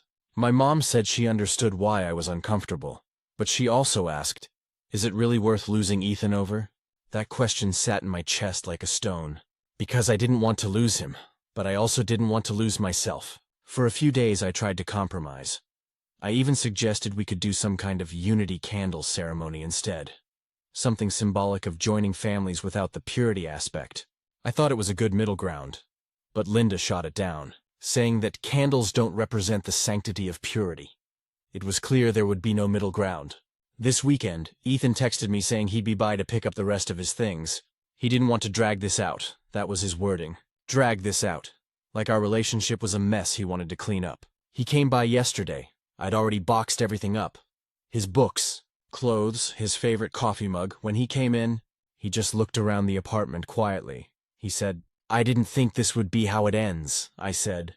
Neither did I. He hugged me. It was long, but distant, like we were already ghosts of each other. Before he left, I said, "You could have stood up for me," he said. I thought I was standing up for my family, and that was it. He walked out, and the door clicked shut like a period at the end of a long, painful sentence. I spent the rest of the night sitting on the couch, staring at that stupid white veil in the corner. I don't even know why I still have it. Maybe as a reminder that love shouldn't come with a purity test. I'm not angry anymore. Just sad, because I know he loved me, but love doesn't fix everything. Especially when one person is still chained to traditions that see you as something to be tamed. Not cherished right now. I'm trying to rebuild my peace, going on walks, seeing friends again, trying to remember who I was before all this. Jenna came over last night with wine and said, "At least you dodged the kind of mother-in-law who'd check your wedding night sheets." I laughed harder than I have in weeks. It's funny. When I first met Ethan, I thought he was strong because he was steady. Now I realize true strength isn't about steadiness. It's about standing up for what's right, even when it's uncomfortable. I'm not sure what the future looks like yet, but I know this. The next time someone asks me to prove my worth, I'll know to walk away sooner. It's been almost 8 months since everything with Ethan and his family fell apart. And if you had told me back then that I'd be writing this update from a tiny apartment downtown with a cat named Pickles and a peace lily that somehow refuses to die, I probably would have laughed through tears, but here we are. The first couple of months after the breakup were rough, like, physically hurts to breathe kind of rough. I couldn't drive past the coffee shop where we used to get lattes without crying. Every time my phone buzzed, my heart jumped, hoping it was him. Even though I told myself I didn't want to hear from him. My therapist, Dr. Collins, kept telling me, "You're not mourning a person. You're mourning the version of yourself that believed this would work." And she was right. I threw myself into work. But I was on autopilot. My coworkers were kind, but nobody really knew what to say. People kept offering generic comfort. "You'll find someone better," or "Everything happens for a reason." But it wasn't about finding someone else. It was about finding me then, around February. Ethan texted, just a simple, "Hope you're doing okay." I stared at that message for hours. My stomach did that weird flip it used to do when he'd smile at me from across the room. But I didn't respond right away. I sat with it for 2 days, journaling, crying, pacing. Finally I replied, "I'm okay. I hope you are too." He said he missed me, that his mom still refused to admit she'd done anything wrong, but he was starting to see how much she'd manipulated the situation. He even said, "You were right about the purity thing. It was never about love," and for a brief, painful moment, I wondered if there was still a chance. We met for coffee a week later. Same spot where we used to go on Sundays. He looked the same, but somehow smaller, like all the fight had gone out of him. We talked for 2 hours about work, life, our families.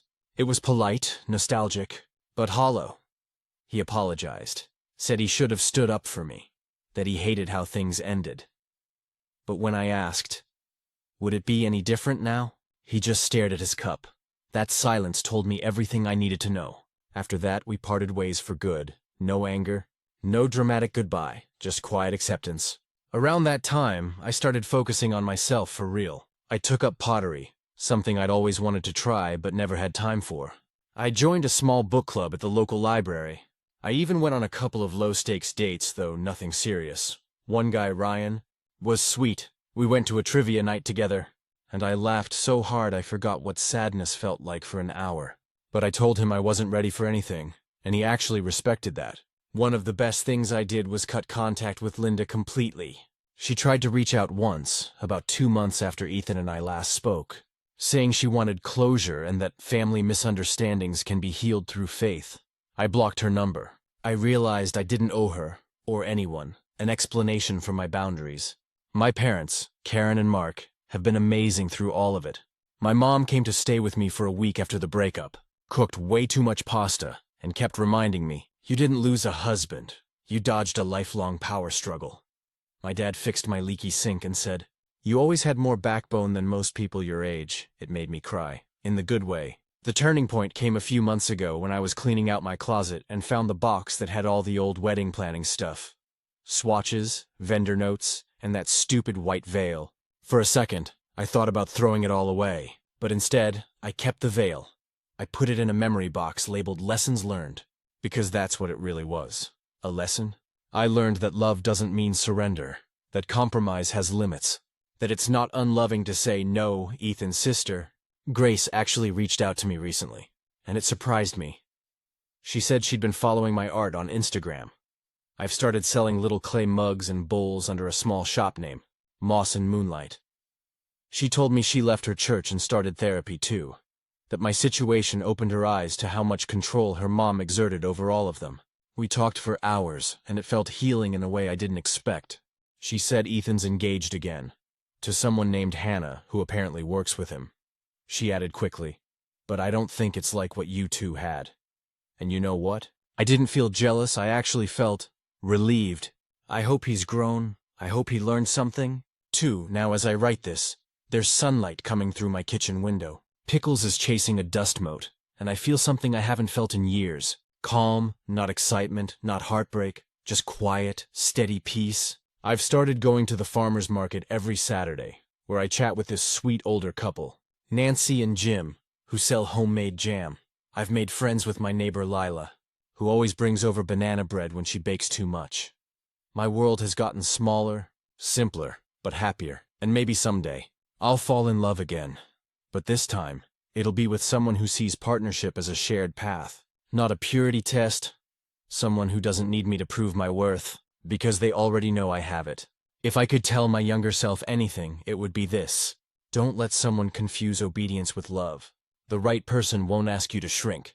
They'll give you room to grow. So yeah, I guess that's my final update.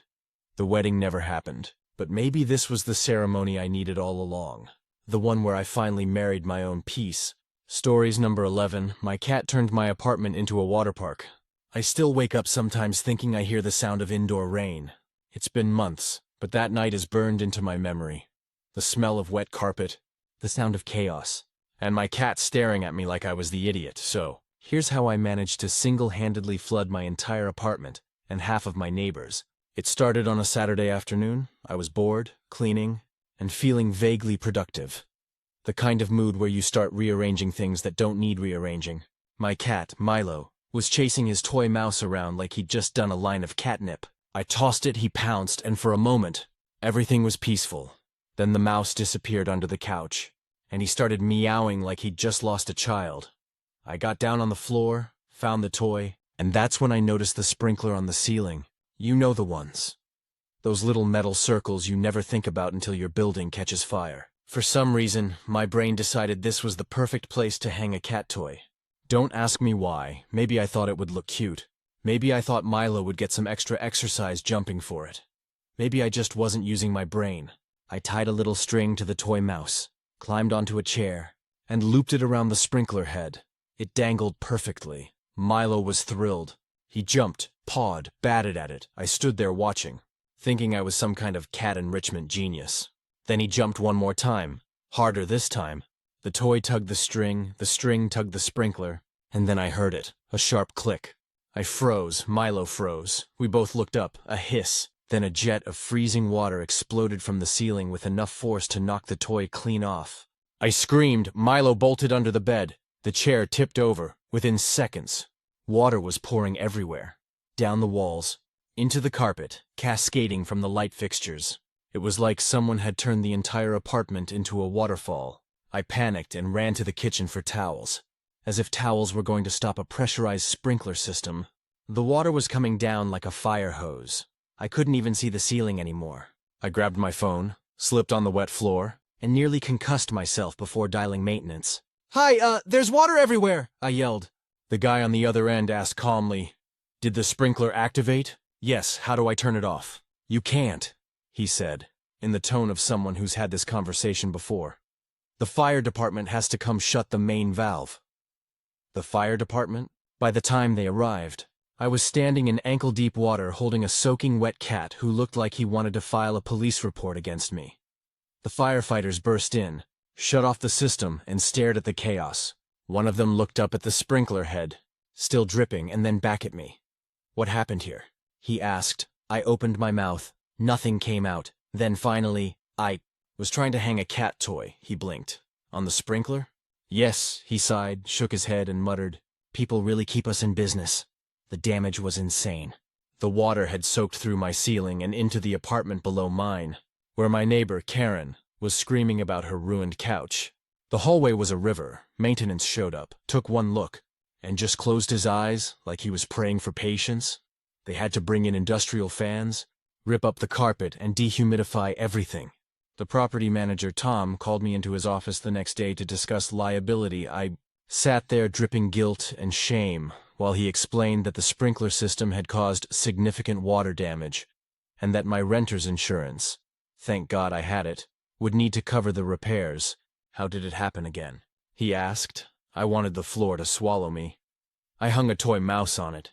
He stared at me for a solid 5 seconds before saying, You hung a toy mouse on the sprinkler head? I nodded. He pinched the bridge of his nose and said, You're not the first. That both comforted and horrified me. Milo, of course, bounced back instantly.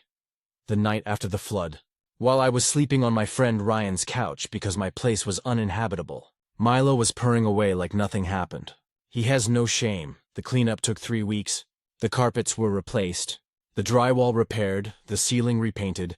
My downstairs neighbor wouldn't speak to me the entire time. Every time I passed her door, I could feel her glare through the wood, and the cost. Let's just say my renter's insurance premium now looks like a mortgage payment. The sprinkler head itself was replaced too. Obviously, I still flinch when I look at it. It's like it's judging me. The funniest part is that a few days after everything was fixed, I was sitting on my couch scrolling Reddit, and I found a post titled Tifu by hanging a shirt on my sprinkler head.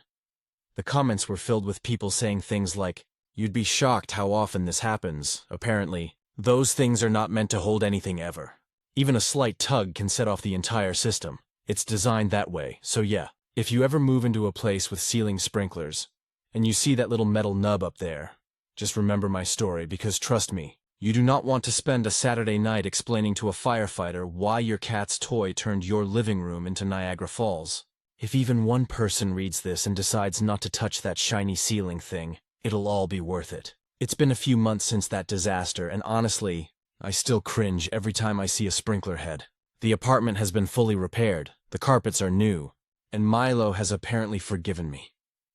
But I haven't forgiven myself for the sheer chaos I caused.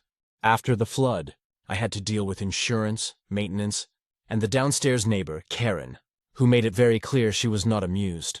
She refused to talk to me for weeks, only occasionally glaring out her peephole as I passed. Every time I tried to apologize, she would just shake her head and mutter something about never again or you should be ashamed.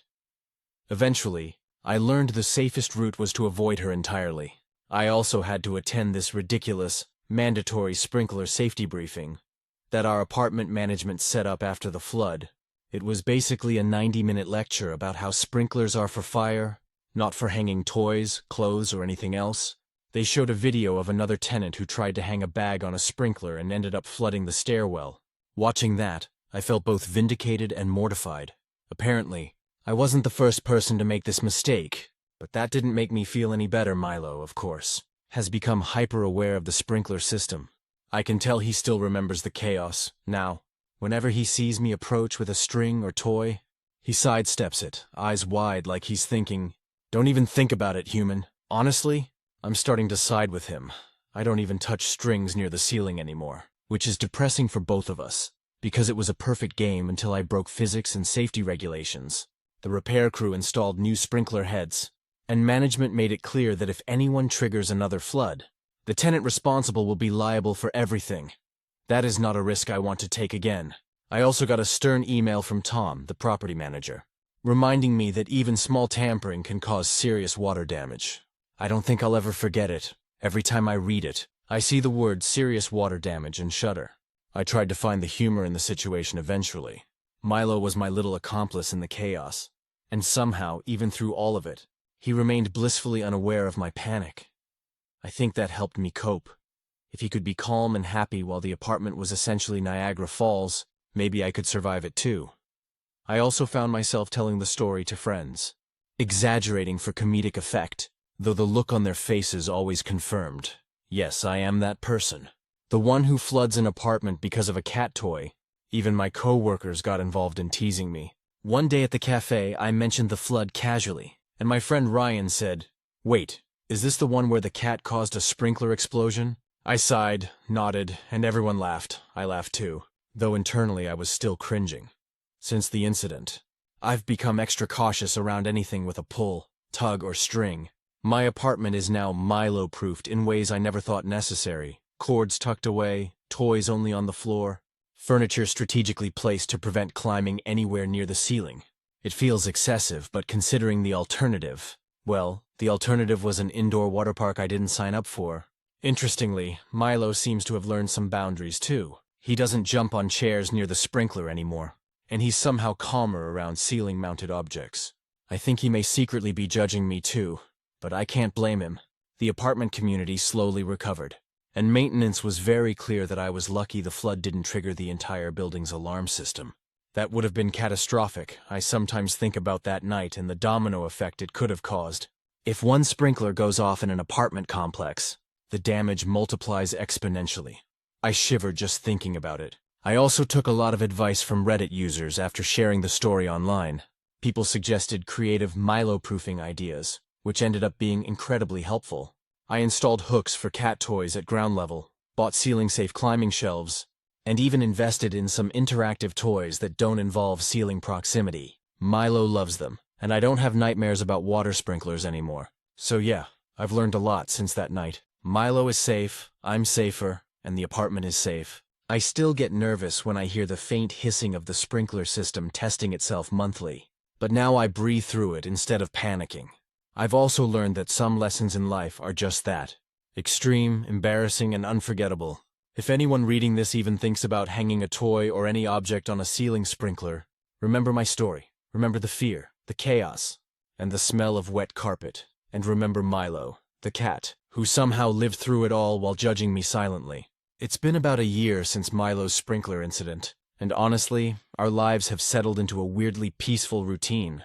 I've had time to process everything, and while I still cringe thinking about that night, I can look back and laugh, carefully, through clenched teeth. First, Milo is completely unbothered by the event, if anything.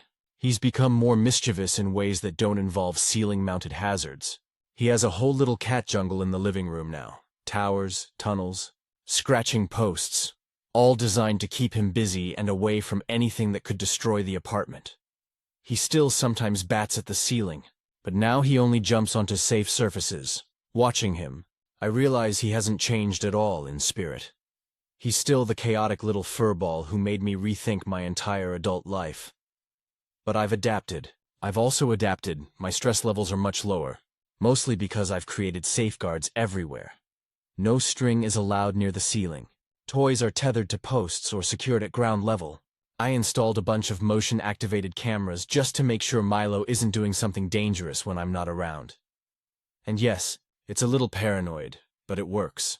I know exactly what he's doing at all times, and I've finally stopped jumping at every noise. Insurance and management became more lenient after months of paperwork, apologies, and extra payments. They didn't forget what happened, but they've moved on, Karen. The downstairs neighbor is still polite but distant. I think we're at the point where she's grudgingly accepted that the flood was a one-time disaster. I've become the sprinkler cautionary tale among my friends. Ryan still brings it up at every gathering, and I've learned to preface the story with, "Yes, I was that idiot." It helps. People laugh. Milo sometimes joins in with a little purr or meow, and the memory loses some of its sting. Work has been easier too. I don't need to juggle multiple jobs anymore because I found one that fits my schedule and has benefits. It's not glamorous, but it's stable, which is all I needed after living through the chaos of that flood. I even started keeping a small emergency fund, a literal safety net for myself and Milo in case the unexpected happens again. the apartment feels like home again. The carpets are replaced, the walls are dry and painted, and the sprinklers have new heads that I no longer dare touch. I've even added some little decorations to lighten the mood, including a framed picture of Milo with the caption, "Chaos Coordinator." It's a reminder of how ridiculous life can get, and how resilient we are. The most important thing is that I've learned boundaries. Not just from Milo, but for myself. I've learned that curiosity and creative solutions can have consequences that spiral out of control. I've learned to stop improvising with potentially catastrophic ideas, and I've learned to respect the systems that are there for safety, even if they seem boring or inconvenient. Life goes on. Milo still zooms around at 3 a.m., occasionally knocks over a plant and loves to watch me trip over invisible hazards. I still watch the sprinkler test monthly with a hint of anxiety, but mostly we're okay. I'm okay, Milo's okay, the apartment's okay. And somehow looking back, I can see that even in disaster, there's growth. If there's one takeaway I want anyone reading this to have, don't hang anything on a ceiling sprinkler. Not a toy, not a plant, not your hopes and dreams. Because it only takes a split second for chaos to rain down, and the cleanup will haunt you longer than the fear. But also, even in the middle of a flood, with carpets soaked, ceilings dripping, and a furious cat judging your every move, you can survive it, you can rebuild, you can laugh again, and maybe, just maybe, Milo will forgive you.